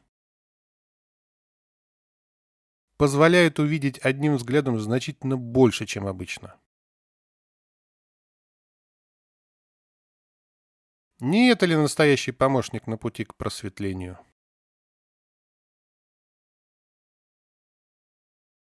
Покинув замок, мы направляемся в район Нагамачи, где остался квартал самурайских домов в исходном виде. Дорога туда лежит через синтоистский храм Аяма. Снова вернемся к истории. К концу XVI века шел сложный процесс трансформации Японии от междоусобицы к централизованному государству. С одной стороны, успешно прошли реформы унификации экономической жизни страны и централизации управления. С другой, возрос фактор внешней торговли Японии. Как с ближайшими странами, так и с европейскими державами, которые тогда превосходили в своем технологическом развитии Японию. Токугава Иэясу закончил эпоху воюющих провинций и постепенно уничтожил всех конкурентов. Однако осознавал, что растущее внешнее влияние на страну может снова вернуть Японию к смутным временам. Поэтому, наряду с усиленным упорядочиванием внутренней жизни страны, начал проводить изоляционную политику по отношению к внешнему миру. И Япония вступила в долгий период мирной жизни под руководством третьего сёгуната, клана Токугава. Забавное совпадение, что у нас в России практически ровно в это же время тоже был период смуты, окончившийся восшествием на престол династии Романовых, также правивших страной несколько веков. Точнее, на полвека больше японского клана. Поскольку главными стали вопросы государственного строительства, за основу были взяты идеи конфуцианства, среди которых одной из главных является противопоставление двух категорий людей – благородных мужей и маленького человека. Среди старинных домов самурайского квартала стоит современная больница. Сейчас самурайский квартал жилой, однако тут есть музей, резиденция Намура, куда мы и заглянем. Что же говорил Конфуций о людях? Если в человеке природные стремления одерживают верх над культурой, он становится дикарем. Если культура одерживает верх над природными стремлениями, он становится книжником. Лишь при гармоничном соединении культуры и природных стремлений он становится благородным мужем. Благородный муж безмятежен и спокоен. Маленький человек постоянно встревожен и обеспокоен. Благородный муж думает только о справедливости. Маленький человек думает только о выгоде. Благородный муж требователен к себе. Маленький человек требователен к другим. Благородный муж помогает людям претворять то хорошее, что заложено в них, и не помогает претворять то плохое, что заложено в них. Маленький человек поступает наоборот. Благородный муж держится ровно и с достоинством, но без высокомерия. Маленький человек высокомерен и не держится ровно и с достоинством. Дома держись скромно, к делам относись уважительно, с людьми будь искренним. Не отказывайся от всех этих принципов, даже отправляясь к варварам. Благородный муж должен избегать 3 зол. В юности, когда кровь и жизненная энергия не установились, избегать любовных утех. В зрелом возрасте, когда кровь и жизненная энергия установились, избегать драк. В старости, когда и кровь, и жизненная энергия ослабла, избегать алчности. Воплощение этих идей Конфуция привело к усилению сословного деления общества. 4 сословия в порядке иерархии сверху вниз – это самураи, воины и правящий класс, крестьяне, сельскохозяйственное производство, ремесленники, мастера и торговцы, купечество. Сословное деление отражалось еще и на проживании людей в определенных районах города. Ну а мы покинем самураев и пойдем пообедать на рынок Амичо. Сословное деление стало закрепляться рождением. Благородными мужами было первое сословие, и только они имели привилегии, право носить оружие и жестко контролировали другие сословия. А были еще люди вне сословий, вроде касты неприкасаемых. На рыбном рынке обильно представлены местные крабы. Ну а мы попробуем ассорти гриля.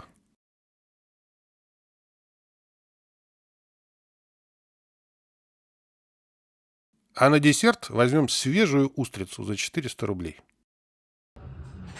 Если кто-то хочет полноценный обед, то рядом с рынком можно зайти в кафе с лапшой и темпурой из овощей и креветки. После рынка отправимся в квартал чайных домиков. Доходим до речки. На берегу сохранились старинные домики, гармонично дополняемые деревянным мостом. Не забываем подчеркнуть и сезон.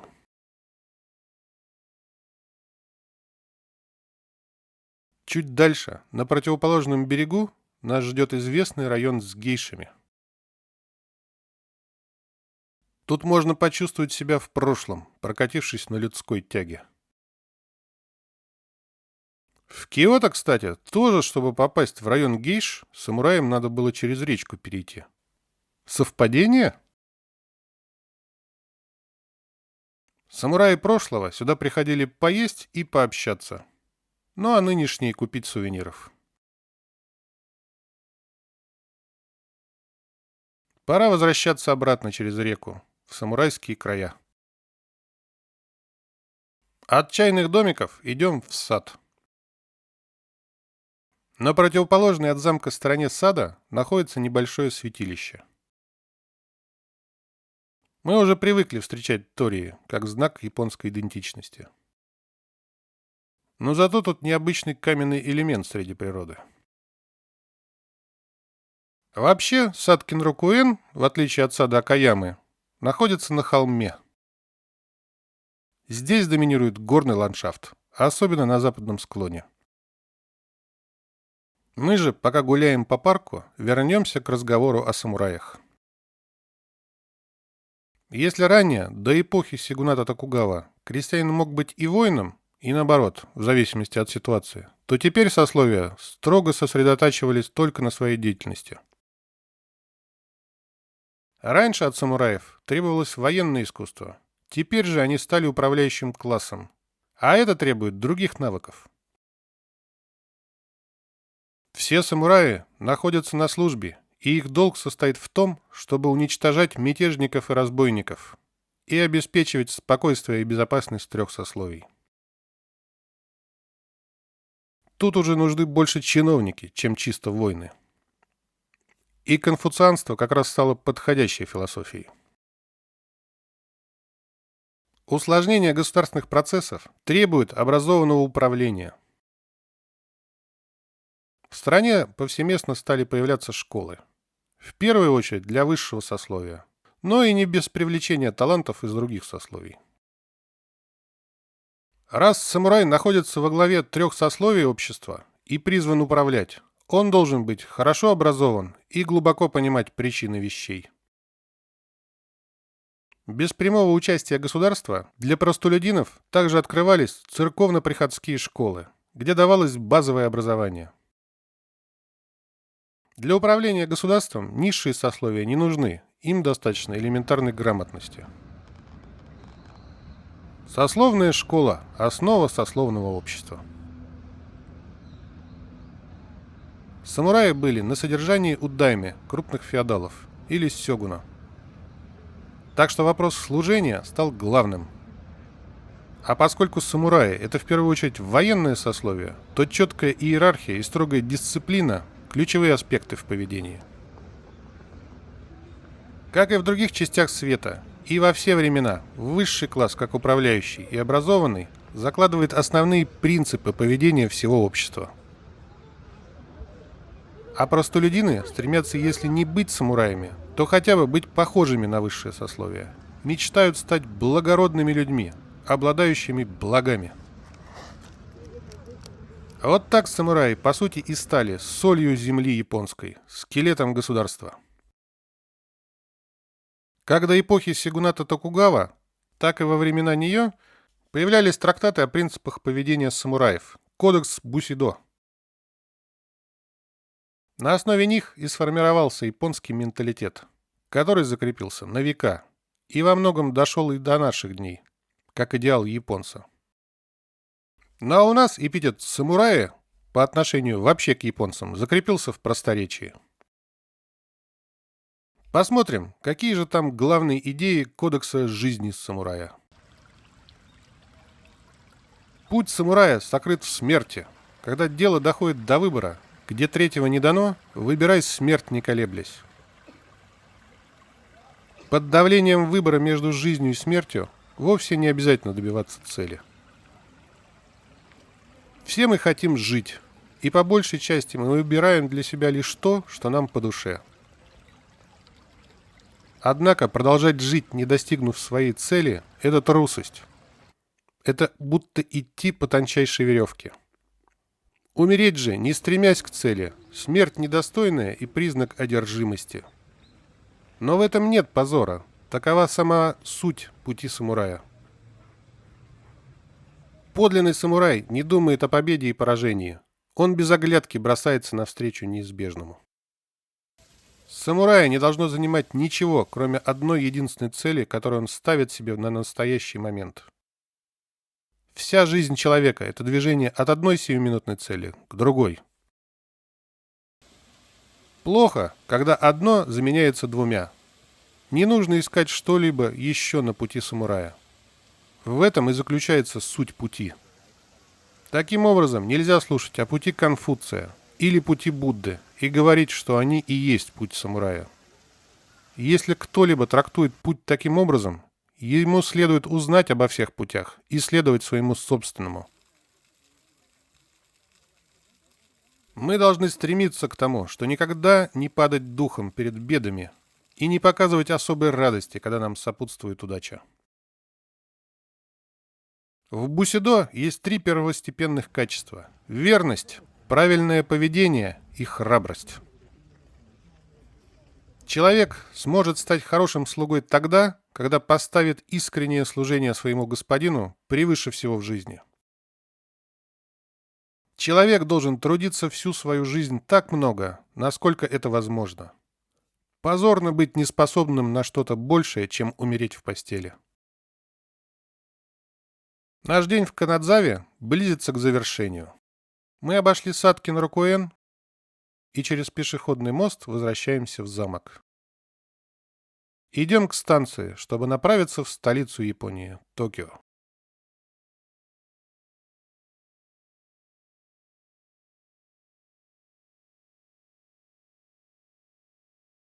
Наконец мы доехали до центра Японии. Этот знак нулевого километра находится на одной из платформ центрального вокзала и указывает именно железнодорожный центр. Токио – огромный современный город. Между районами мы будем перемещаться по железнодорожному кольцу и гулять пешком. Есть тут, конечно, еще метро, но у нас же проездной на железку. В отличие от провинциальных городов, тут сразу ощущается размах мегаполиса. Начнем наши прогулки по Токио с сада Хамари-кю,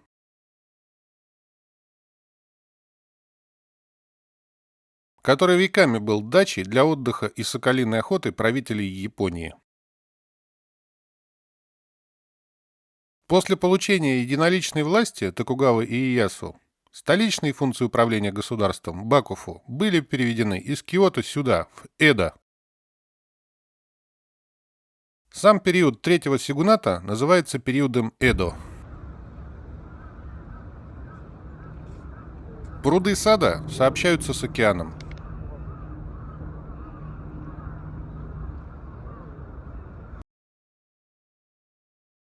А пейзаж сада особо подчеркивает сочетание прошлого и настоящего. ну и непревзойденное мастерство японского паркового искусства. С 17 века Эдо стал политической столицей Японии.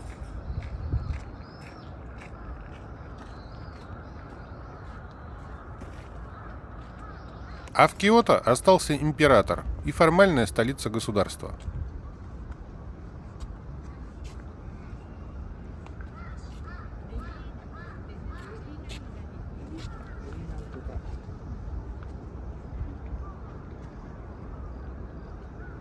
Киото также стал культурной столицей, куда тянулись люди искусства и творческих профессий.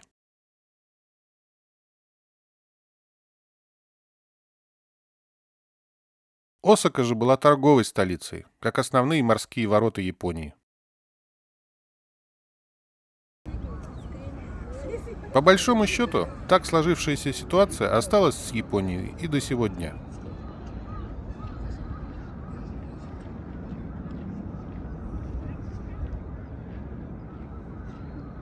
И окончательно сформировалось разделение на восток, Токио, и запад, Осаку с Киото.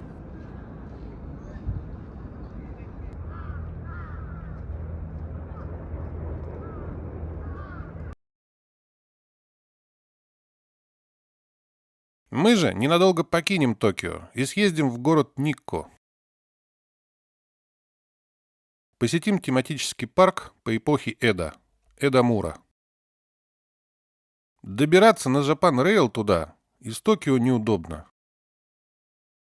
Нужны долгие пересадки, и весь путь занимает часа 3 с лишним в одну сторону. Сам город Никко мы не посетим, хотя он известен святилищами, парками и могилой Токугавы Иэясу.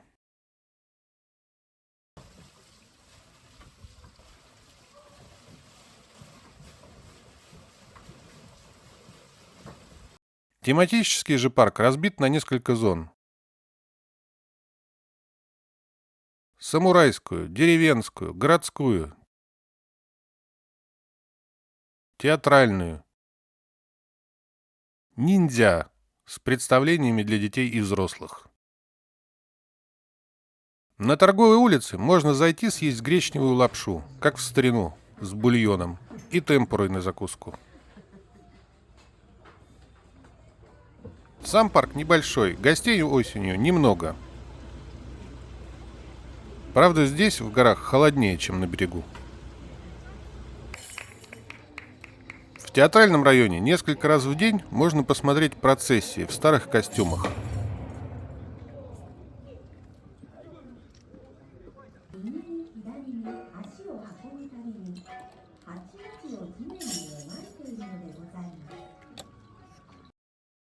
В самурайском районе мастер может поучить владеть японским мечом.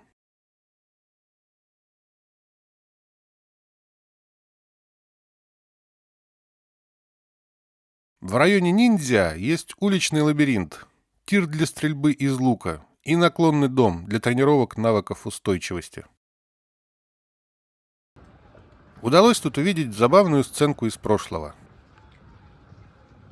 По деревне шел самурай, мимо аниматора в форме кота, развлекающего двух молодых японских туристок, и который, как простолюдин, согнулся в поклоне перед самураем, насколько возможно. Самурай прошел дальше, но еще несколько раз оборачивался и грозно смотрел на кота-крестьянина.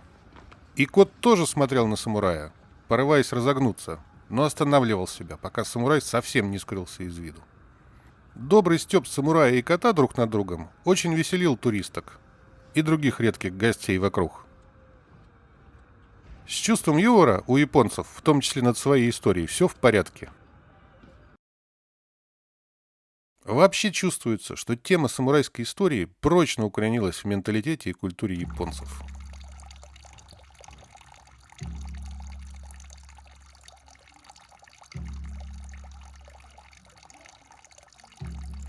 Мы же возвращаемся в Токио и направляемся в западную часть города, чтобы посетить храм Мэйдзи и окружающий его парк.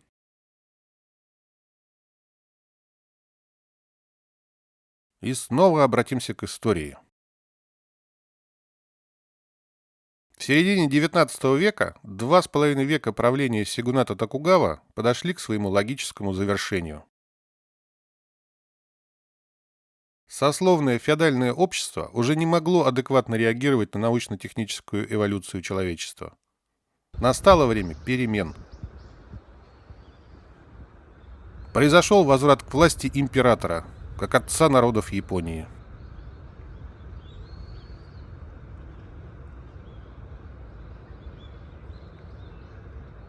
В стране после 2-3 веков феодального сословного общества с преобладанием крестьянства началась эпоха индустриализации.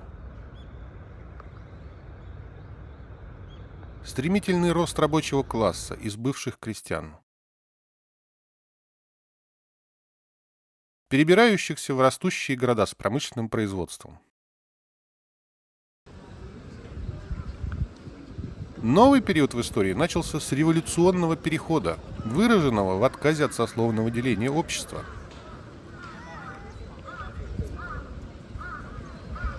Так продолжалось 70 с лишним лет, пока страна не проиграла противостояние со Штатами.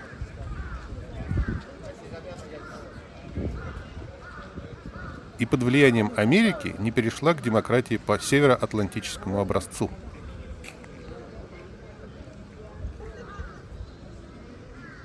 А мы точно историю Японии сейчас описали?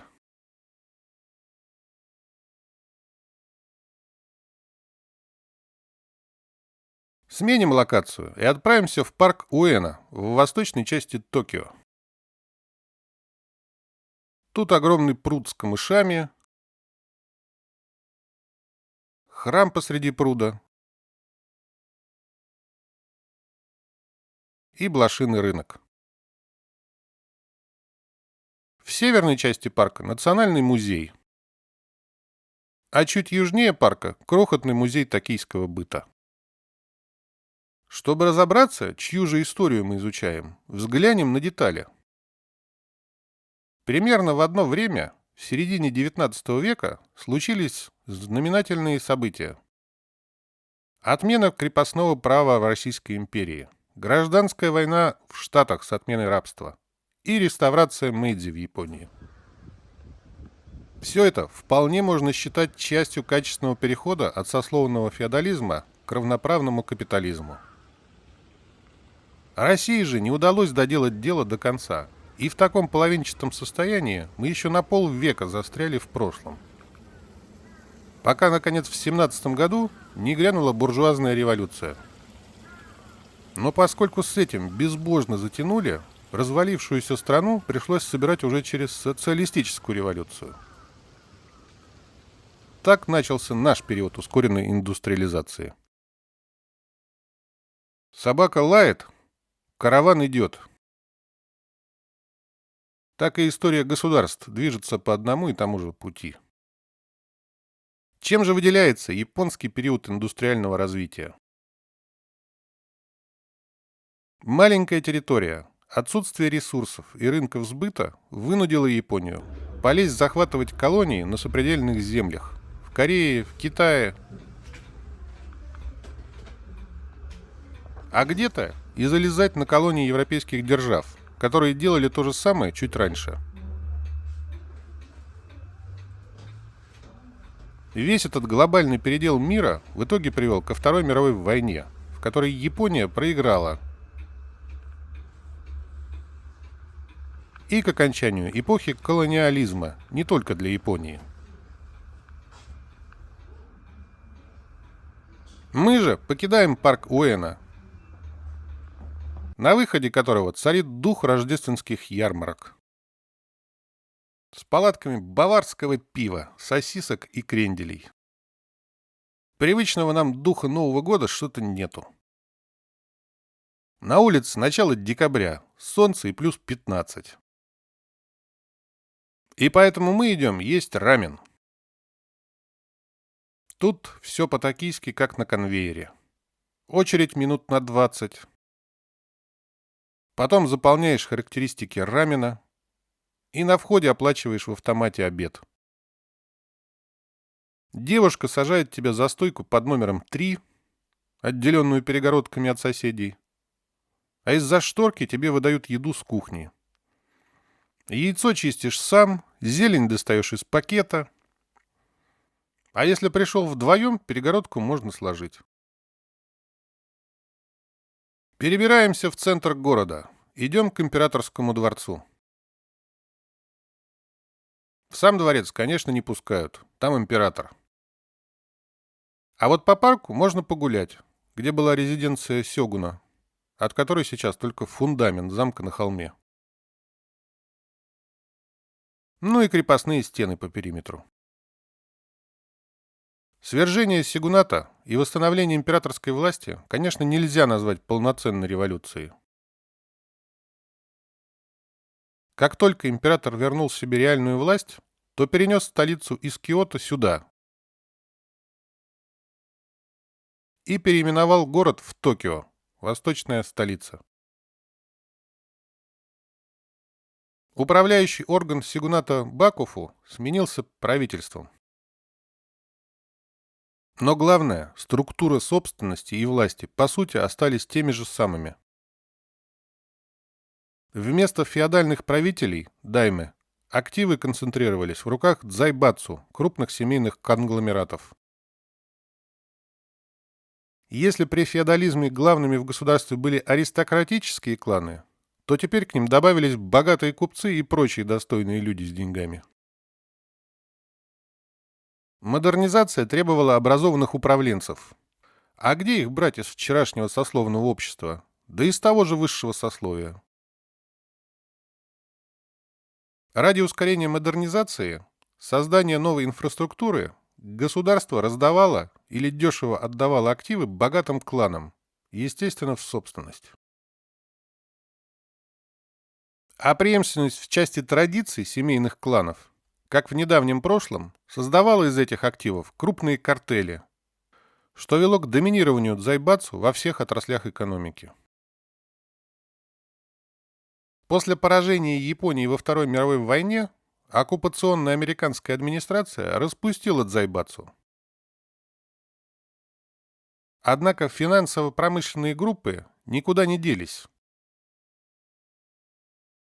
а по сути от семейного владения перешли формально к размытой структуре собственности. Уже к концу 20 века эти японские мегакорпорации вышли на мировой рынок и стали повсеместно известны, особенно в эпоху расцвета японской электроники и техники. Сейчас корпорации называются кейрецу и отличаются от зайбацу тем, что управление осуществляет менеджмент, а не сами собственники. Нетрудно догадаться, что как в прошлом, так и сейчас корпорации оказывают доминирующее влияние на экономическую и политическую жизнь государства. История Японии просто очень наглядно показывает преемственность структуры управления обществом. Ну а заменив вопрос собственности с частной на государственную, мы получим так близкую нам схему с госкорпорациями. Другим качественным изменением жизни общества при переходе от феодализма к капитализму стал переход к представительной демократии. Чуть западнее императорского дворца находится здание японского парламента, который выбирает реального главу государства, премьер-министра.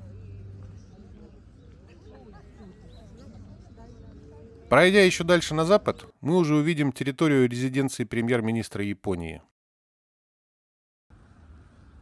Архитектура недвусмысленно нам намекает, откуда идет преемственность должности земного главы государства. От замка сёгуна. Да и бывших премьеров с сохранившимся неформальным влиянием иногда так и называют – теневой сёгун. Традиции. Отвлечемся от истории и направимся на запад, в район Синдзюку. Мы уже ранее говорили о том, что люди воплощают понимание устройства действительности на примере организации жизненного пространства. Теперь же посмотрим, куда это эволюционировало от древности к современности. Пойдем смотреть на современный город. И начнем с вершины пирамиды управления. Нет для этого лучшего места, чем мэрия Токио. Центр власти мегаполиса. Мэрия вполне современна и демократична. Как выборы из 2 и более кандидатов. Она может и за красных, может и за синих. Вечером тут один за одним идут светомузыкальные представления. Власть прям-таки заигрывает с населением. Говорит: «Я ж ваша, родная». Но смотрит свысока. Так же поступим и мы. Там, наверху Северной башни, находится смотровая площадка. Она бесплатна. 10 минут в очереди на лифт, и перед нами панорама Токио. Вот где-то там, на западе от Токио, от нас снова скрывается гора Фудзи. Явственно чувствуется главная идея в архитектуре городов. Власть ближе к небесам. Простой человек ближе к земле. Замок феодала на холме, а иерархия управления передается за счет многоэтажности. Сейчас технологии строительства продвинулись, и вместо деревянных домиков перед нами небоскребы из стекла и бетона. Что же они олицетворяют? Раньше властью были аристократические дома, потом семейный дзайбацу, ну а теперь офисные здания корпораций. Ранее был феодализм, теперь капитализм. Но что поменялось-то? А раньше люди служили клану, теперь работают на корпорации. Раньше аристократия была тем, кто управлял людьми. А сейчас капитал стал аристократией. И самое интересное, что не капиталисты, а сам капитал. Капиталисты также служат корпорациям. Отсюда с вершины отчетливо видно, что общество никогда не бывает равномерно. Такова объективная реальность, а не чье-то желание приводит к расслоению общества на высших и низших. А еще мы видим, что среди всех аристократов выделяется главный. Прям-таки императорское государственное здание. Согласитесь, с ним панорама города обретает более полный, завершенный вид. Пора спускаться с небес на землю. Пойдем в сад Синдзюку. И еще раз отчетливо увидим, чем вдохновляются строители. И пойдем гулять по парку. Сам парк разделен на зоны. С французским, английским и японским садами. Мы же ограничимся лишь японским. Кто-то скажет, это у человека, как у живого существа, есть воля, устремление, субъектное поведение. А как корпорация или вся система может быть субъектом? Но посмотрев в суть, что же мы увидим? Что главная цель любого объекта, любой сущности – это само существование. Жизнь-то – это процесс. Любая сущность стремится выжить, продлить себя с течением времени. Жизнь – это сам рост срока жизни. Вот так же корпорации, государства, вся капиталистическая система стремятся сохранить свою устойчивость в борьбе с меняющимся окружением. В конкурентном противостоянии. Все как в живой природе. И вассалы таких сюзеренов служат именно этой цели. Человечество вообще всегда примеряет всю окружающую реальность на себя. Персонифицирует все, что меняется и как-то влияет на соседей вокруг. Когда-то давно силы природы стали духами, затем богами. Теперь это корпорации и государства. Кто-то за ними ищет тайные ордена и масонские ложи. А кто-то даже в них участвует и даже считает себя частью мировой системы управления. На самом деле, когда не видна объективная последовательность причинно-следственных связей, тогда и возникает желание определить дополнительного невидимого субъекта с волей. Так и возник духовный мир в сознании человечества. Продолжим гулять по большому яблоку современного капитализма. Из Центрального парка, то есть из сада Синдзюку, направимся южнее, к заливу. Там посмотрим на Радужный мост, соединяющий старый Токио с новым районом на искусственных островах Адайба.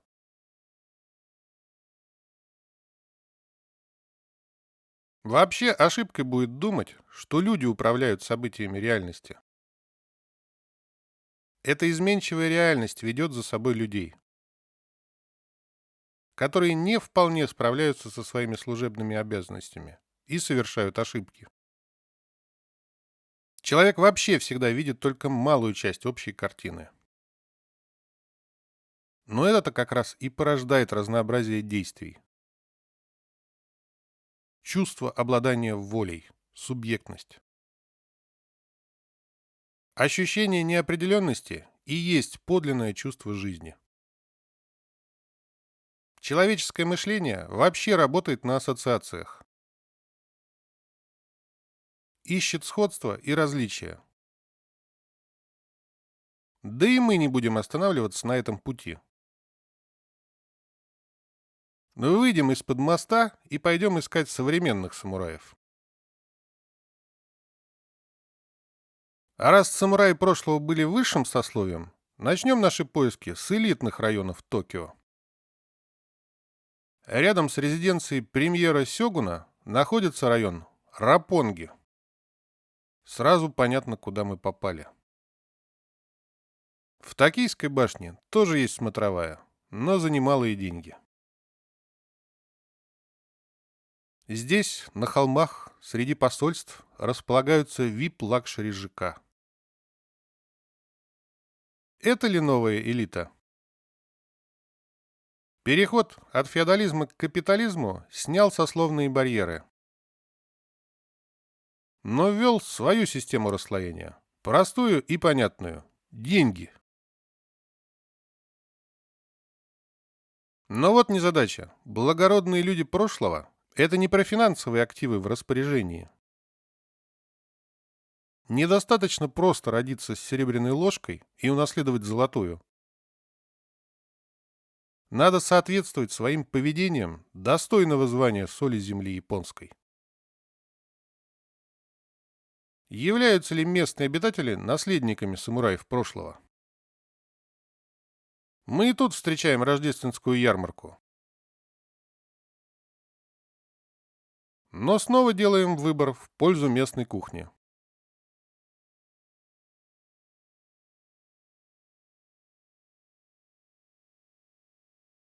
Заходим на местный рынок, где съедим обед с пельменями. Элитная современная застройка тут сочетает в себе и малоэтажную, и небоскребы. Но также попадаются и вкрапления простецкого недавнего прошлого. А итальянские суперкары тут разгружают прямо на дороге. Реальность не дает нам забыть, где мы сейчас. И чем вдохновлялись строители этого района. В Токийской башне можно купить сувениров и перекусить. Дух старушки Европы затягивает. Поэтому все-таки немного изменим себе и возьмем итальянских макарон. Но в японском стиле.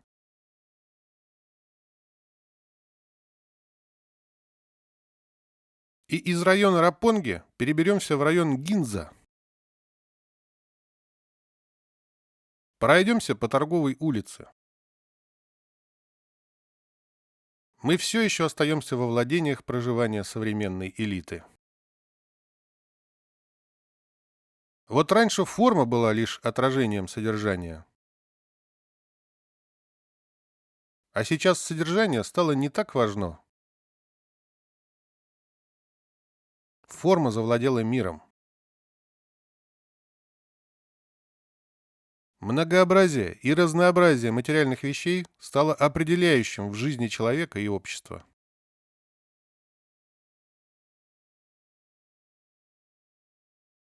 Промышленные корпорации задавили простого человека своей материалистической мощью. Потерял или приобрел человек от этой свободы выбора вещей?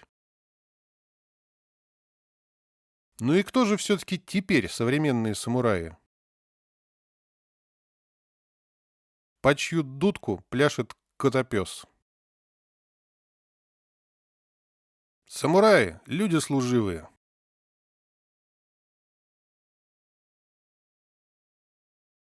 Пойдем и мы их искать среди рабочего класса.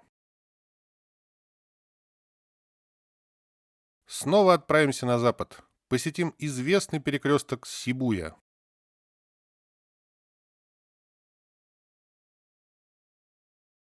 Будний день, 9:30 утра.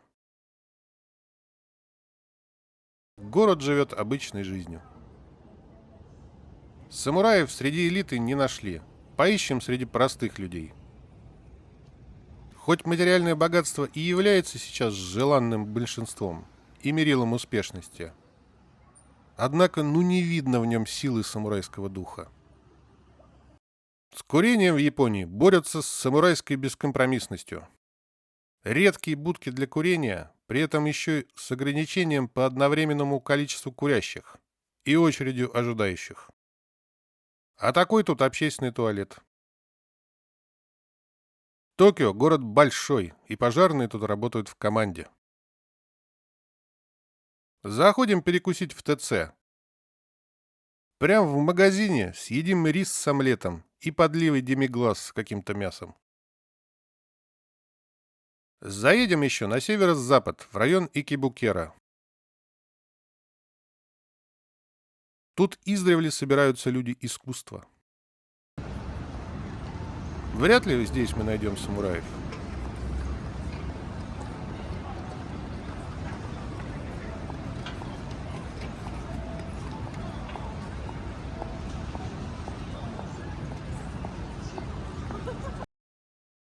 Тут девушки обсуждают спектакль, идущий в Токийском театре.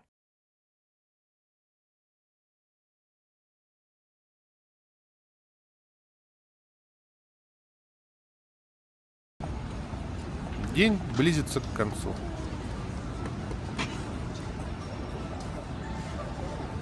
И все готовятся к праздникам. Пора спать. А завтра мы продолжим искать наших настоящих самураев. Не забываем, что Япония — страна морская, а Токио — мегаполис на берегу залива. Отправляемся в южную часть центра города, к причалу круизных лайнеров. Именно здесь нам открываются виды современного города, которые по-настоящему раскрывают Японию как индустриальную державу. Тут кипит жизнь рабочих и служащих. Каков же сейчас идеал самурая? Каким бы способным человек не был от рождения, в молодости его достоинства сполна не проявляются. Только к 50 годам человек проявляет все, на что он способен. Он должен поступать так, чтобы люди видели, что даже если его продвижение было замедленным, это произошло потому, что он очень добросовестно относился к службе. Нравственность состоит в отказе от роскоши и в стремлении жить как можно скромнее. Но, благодаря индустриализации послевоенного времени, наступило время массового потребления, и эта традиционная добродетель японцев, кажется, исчезла навсегда. К важным делам следует относиться легко, а к несущественным делам следует относиться серьезно. Речь идет о том, чтобы заранее обдумать свои дела, а затем легко справиться с ними, когда приходит время. Иметь дело с событием трудно, если ты до этого не обдумал его. Потому что ты никогда не можешь быть уверен в том, что добьешься успеха. Вера – это решимость. Человек должен глубоко прочувствовать основы своей веры, чтобы в момент принятия решения действовать без усилий, спонтанно. Путь самурая – это прежде всего понимание, что ты не знаешь, что может случиться с тобой в следующий миг. Добиваться цели нужно даже в том случае, если ты знаешь, что обречен на поражение. Враги будут презирать тебя, если ты будешь выглядеть неаккуратно. Постоянно следить за собой должны и стар, и млад. Враг становится совестью самурая, который никогда не спит. Выглядеть здоровым важнее, чем быть здоровым. Казаться смелым и решительным важнее, чем быть таким. Достоинство – это внешнее проявление непоколебимого самоуважения. Это глубокая вера в то, что человек скорее умрет, чем позволит другим презирать себя. Выражение подобного отношения в социальном поведении неизбежно вынуждает людей сохранять дистанцию.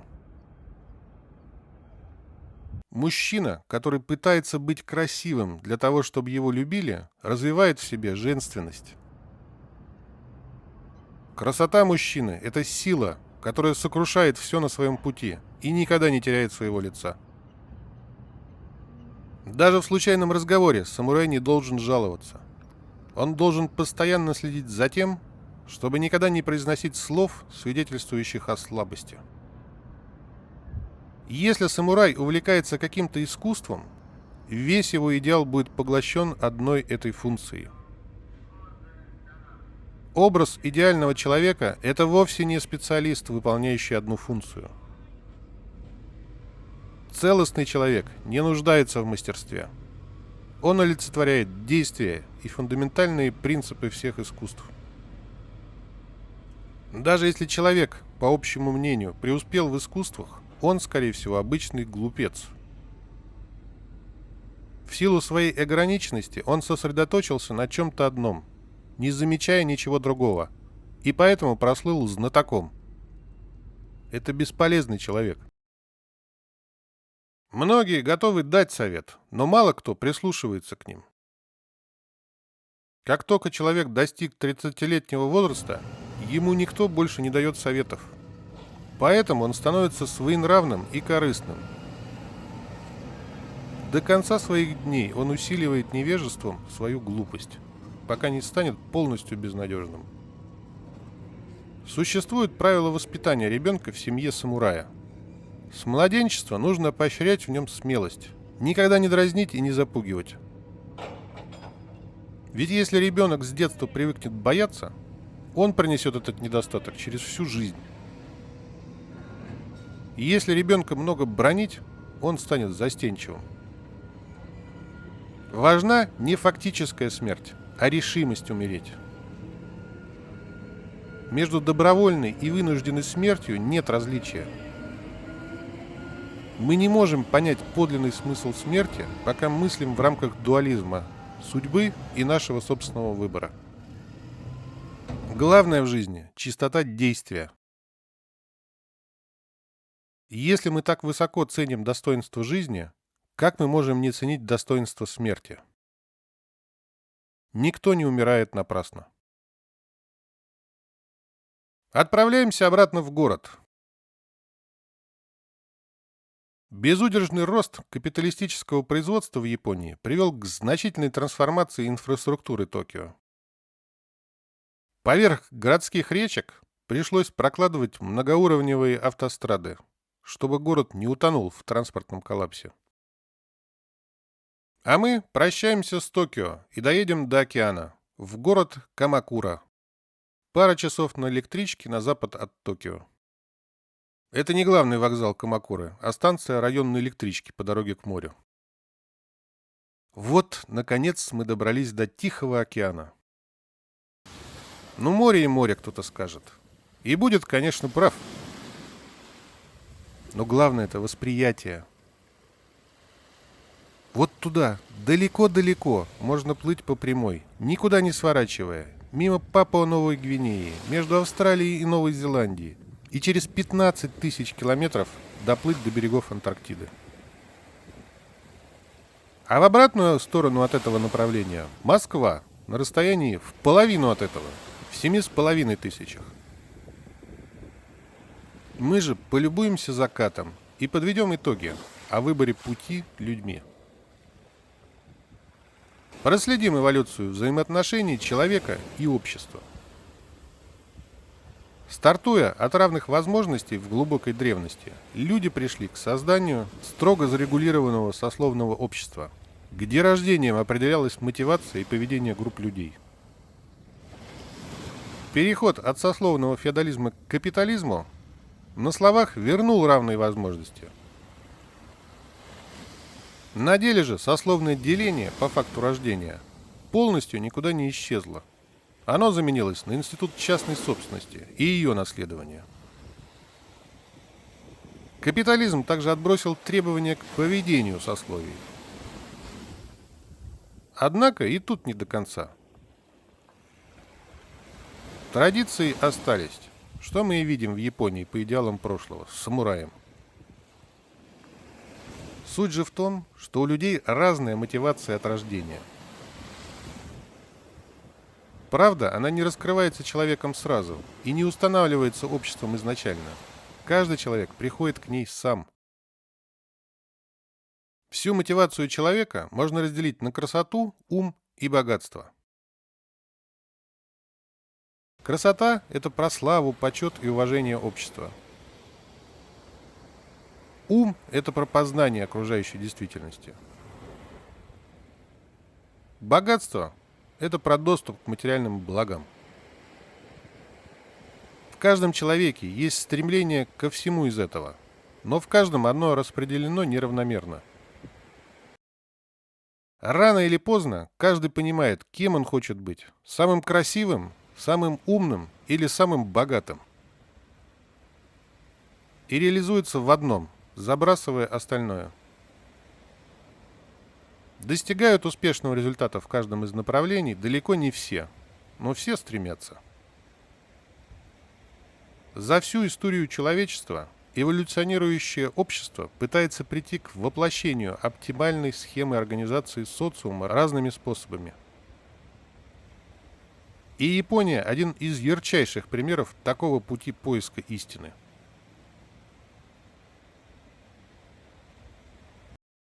Смеркается, и нам пора двигаться дальше. Взглянуть под другим углом на устройство общества.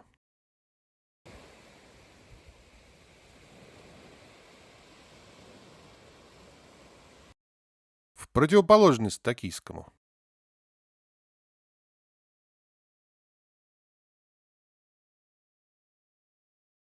В конце нашей поездки по Японии отправимся в западный центр страны, в Осаку. В каком-то смысле город диалектического отрицания Токио. Начнем гулять с храма, далее пойдем в замок, потом в современный район на острове Наканосима, сгоняем к заливу и закончим в тусовочном районе Дотанбори. Храм Ситен-Дзи – буддийский храм VI века. Вдоль стен храма растянулся блошиный рынок. Ну а мы порассуждаем об изменении роли религии на протяжении истории. В древности религия была единственным инструментом формирования мировоззрения человека и общества. Кроме описания устройства мира, она задавала еще и ориентиры поведения. Проводила границу между правильным и неправильным. Религия, как небесная составляющая мировоззрения, постепенно уступала часть своей вотчины науке, земной составляющей описания устройства реальности. Конец феодализма и переход к капитализму требовал кардинального изменения подхода к мировоззрению. На вершине управленческой пирамиды аристократию заменил капитал. Власти капитала не нужно людское обоснование. Любые архаичные правила и ограничения мешают капиталу. Поэтому на первое место вышла свобода. К ней же новая власть подтянула за собой и людей. Симбиоз науки и религии превратился в этику поведения, а в части воплощения заменился светскими законами. Внутренние границы поведения стали необязательными. То, что не запрещено законом, то разрешено. Но капитал также боролся и за свою свободу, от людей. И если поначалу хозяевами капитала были богатые семьи, как в Зайбацу, то в последний век капитал практически освободился. Теперь собственность крупных корпораций размыта так, что никто по факту их не контролирует единолично. В части владения сборная солянка из миноритариев, а весь менеджмент наемный. Все должны работать на капитал, а если кто-то плохо справляется, его меняют. В капитале, кстати, тоже воплощается схема с двумя владыками – небесным – акционеры и земным – менеджмент. Люди всегда и везде пытаются воплотить действительность. Хотя бы так, как они ее понимают. Ну а религия осталась людям больше как традиция, сугубо личная отдушина. Да и выбирать религию по душе или даже собирать компот из нескольких религий стало возможно. Вот так тут взрослые выгуливают детский сад. А мы покидаем храм и направляемся на север, в замок Осаки. Вообще, любая жизнь человека, общества, государства, всего мира – это процесс. Существование любой сущности состоит из двух компонентов. С одной стороны, сохранять постоянство, а с другой – подстраиваться под изменения окружения. Как два инструмента в живой природе – наследование и изменчивость, мутации. А суть государственного управления – это не допускать перехода упорядоченности в хаос. И это, по факту, единственная цель, ради которой власть делает все, что она делает. До всего остального ей нет дела. Как бы кому не хотелось думать. Главное – стабилизировать сам процесс жизни. Поддерживать устойчивость системы. Так ведет себя любая власть, что феодальная, что капиталистическая, что монархии, что демократии. Испокон веков первичная задача власти – это предотвращение и устранение бунтов подконтрольного населения. И сословное деление, и управляющее сословие, самураи как вооруженные люди с монополией на насилие – все направлено на контроль населения. На краю парка, окружающего замок Осаки, стоит современное здание, архитектурно повторяющее древние стены и фундамент замка. Что же это? А это головной офис департамента полиции. Преемственность и традиции. Сейчас полиция не играет той роли соли земли, которую играли в феодальном прошлом самураи. Но и время сейчас другое. Система государственного управления стабилизирована и зарегулирована. Так что полиция хоть и выполняет функции контроля порядка, но лишь на базовом уровне. Да и сейчас, кроме полиции, есть еще вооруженные службы государства, поддерживающие целостность страны. Если полиция привычно не относится к элите, то госбезопасность и прочие спецслужбы уже можно отнести к высшему сословию. В прошлом самураи объединяли все функции по защите государственного строя, и внутренние, и внешние.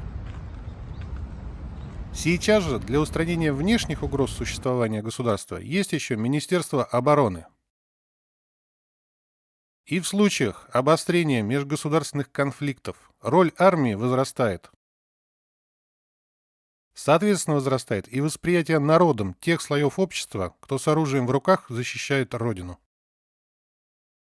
Они уже начинают становиться истинной элитой страны, образцом для подражания. И таковыми надолго остаются в памяти поколений после победы в войнах. Особенно в ключевых за выживание государства. Как тут не вспомнить содержание титула сёгуна? Подавитель бунтов и победитель варваров. Гуляя по парку замка, можно перекусить фирменным осокским грилем. Лагю за 400 рублей слегка жирноват, поэтому возьмем кальмара. Пока мы посмотрели только на одну сторону процесса жизни – сохранение постоянства. Однако есть еще и вторая сторона медали. Качественная подстройка под изменяющееся окружение. На самом деле она решает все ту же задачу устойчивости, но если постоянство смотрит в прошлое, изменчивость смотрит в будущее. Конкурентная среда присутствует на всех уровнях организации людей. Как и люди или компании соревнуются друг с другом, так и государства конкурируют между собой. Если твоя страна будет отставать в развитии от соседей, твой народ разочаруется в собственной власти и захочет лучшей жизни, как у соседей. А это угроза для стабильности государства. И власть должна быть способна отвечать на эти вызовы. Быть способной меняться. А что еще труднее, сама искать развитие, чтобы соседи ее догоняли. И здесь появляется еще одна функция подлинной аристократии,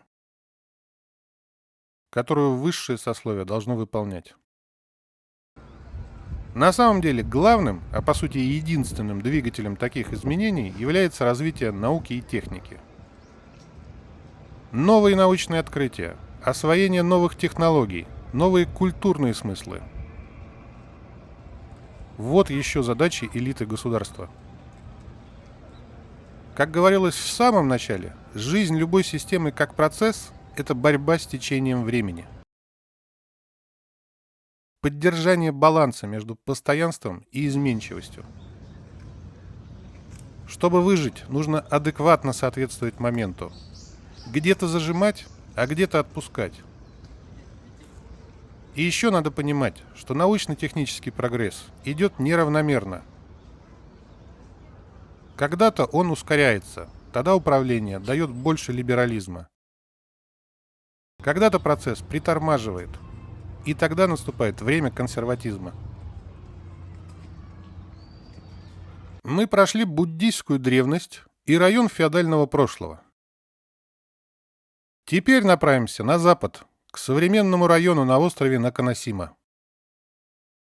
Взглянем на жизнь простого работающего человека. Система государственной власти ради сохранения устойчивости старается так выстроить общественные отношения, чтобы народ не бунтовал. Многие слышали о японской системе пожизненного найма, которая, как нетрудно догадаться, тянется из вопроса служения самураев. Но надо понимать, что значительная часть японской экономики – это малый и средний бизнес, а отнюдь не корпорации. Так что считать практику пожизненного найма всеобъемлющей не стоит. Да и в последнее время от нее отходят под влиянием извне за счет глобализации и информационной прозрачности. Снова от формы посмотрим внимательно на содержание. С одной стороны, людям предоставлена свобода выбора, где работать. Пусть цветут все цветы. Но с другой, капиталистическая система создает такие условия, что не работать нельзя. Кредитование дает доступ к благам сейчас, но расплачиваться за это надо очень долго. Это просто другая форма пожизненного найма. Только в части обязательств человека перед компанией, но не компании перед человеком. Неважно, как плыть, главное в строго заданном направлении. Сюда же и разговоры о борьбе за повышение производительности труда. Раньше практически все население пахало, чтобы прокормиться и выжить. Сейчас это не так, но работать стали не сильно меньше. Все ради того, чтобы народ был занят делом, и ему некогда было задумываться о другом. Вообще, в человеке всегда сочетается инстинкт жизни и инстинкт смерти. Люди всегда ищут идею, за которую можно было бы умереть. В молодости от безделия народ начинает бунтовать. В старости избыток свободы в государстве всеобщего благосостояния оборачивается усталостью и скукой. Не правда ли, по-новому зазвучала мысль, что труд сделал обезьяну человеком? Труд не дает упорядоченному обществом человеку скатиться в хаос животного поведения. А еще человеку всегда было свойственно персонифицировать зло. С ростом материальной культуры искать злодеев стали в корпорациях, капиталистах, государственных чиновниках. Меж тем все эти конструкции есть плод творения человеческого сознания. Без людей все эти корпорации и государства не существуют. Да и сам человек, плоть от плоти, часть окружающей реальности. Мы лишь пытаемся осознать действительность и транслировать принципы ее организации на нашу жизнь. Воистину, бытие определяет людское сознание, как говорили классики. Оставляем современный район и отправляемся через город к станции.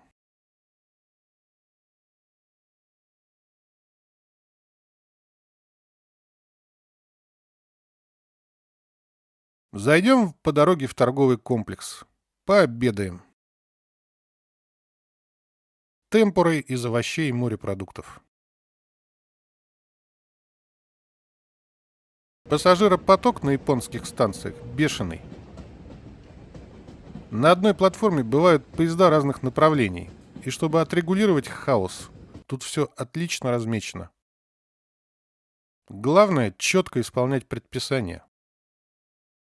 Садимся на метро и едем к заливу. В Осаке, тоже как в Токио, созданы искусственные острова с новыми районами и парками развлечений.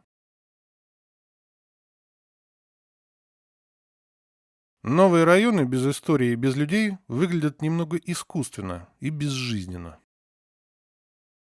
Но мы приехали сюда ради заката на море. Все, что имеет начало, имеет и конец. Любая система рано или поздно приходит к своему пределу, что требует революционных изменений. Жизнь – это вращающееся колесо сансары. За концом одной эпохи следует новое начало. Как ночь сменяется днем, а осень – весной. Ну а мы возвращаемся в центр города. Погуляем по району Дотонбори. Тут торговые центральные улицы для обеспеченных сменяются улочками для всех. С пестрыми вывесками для молодежных тусовок. Зайдем, съедим дежурный рамен. Снова предоплата в автомате на входе, но рассадка за стойкой свободная. И полное соответствие заявленной картинке. Вкус тоже достойный, но лучший рамен все-таки в Киото.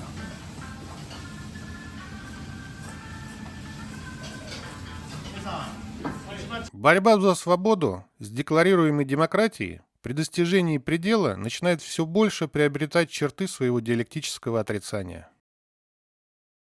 Вместо власти большинства меньшинства начинают диктовать свои условия, прикрываясь уже стремлением к разнообразию. Ровно это и надо капиталу для своего развития. Пестрота форм с безальтернативностью содержания.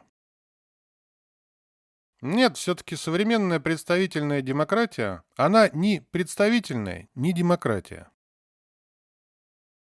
Монопольная авторитарная власть у капитала, что совсем не мешает основному принципу демократии, что для оценки правильности своих поступков человек прибегает к суждениям другого человека. Народу, чтобы не бунтовал, предлагает каждому своего кандидата. Главное, что у проигравших есть моральное удовлетворение и иллюзия, что их мнение учтено. Просто оно не популярно и малочисленно. Демократия– это же власть большинства. Система делает все для вашего блага. Кстати, Осака еще выделяется тем, что на эскалаторах тут все стоят почему-то как у нас, справа. В Токио и других городах слева, как и все движение в Японии.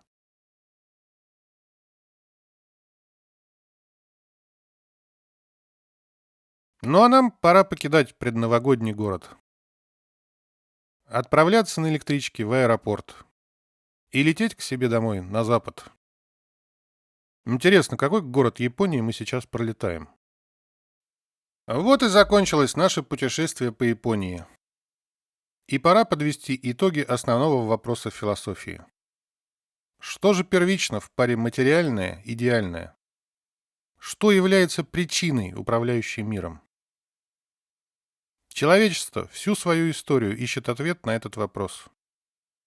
И методом проб и ошибок пытается прийти к воплощению истинной идеи, лежащей в основе мироздания. А Япония является прям эталонным наглядным примером такого поиска. Однако жизнь– это процесс, а не результат. И в этом ее прелесть. У самурая нет цели, лишь путь. Ответ на главный вопрос меж тем прост. Не в паре противоположностей материальное и идеальное нужно искать причину. Они существуют лишь вместе, как две стороны одной медали. Причина же находится в самом основании деления на противоположности. Первопричина нематериальна и не идеальна. Первооснова выше, чем небо и земля. Она то, что из хаоса создает порядок, из пустоты– сущее. И управляет этим порядком. Всякая власть от Бога. Не в том смысле, что любая, а в том, что вся. В человеке, как в малой части бытия, также соединяется материалистическое и идеалистическое. И он пытается этот общий порядок установить на окружающую реальность. А для этого человеку надо научиться правильно мыслить, овладеть истинной логикой, как сочетанием истинных религий и науки. Троичной системой, духовная и материальная, и объединяющая их основания. Зовущаяся кем-то Атман, кем-то Дао, а кем-то Господь. Подписывайтесь на канал в Ютьюбе, Рутюбе, ВК-видео, Телеге. Ставьте лайки, жмите на колокольчик, запускайте ракету. И смотрите остальные ролики на канале. О главном в истории человечества. О сравнении политеистических религий. О круговороте древнеиндийских религий. О пути поиска истины в древнекитайской философии. Наконец, об эволюции иудаизма в ислам через христианство. А также о том, что такое человек со стороны разных научных дисциплин. О сути царицы наук. И о многом другом. Главное, не надо искать сверхъестественное и потустороннее там, где все можно объяснить рационально и логично.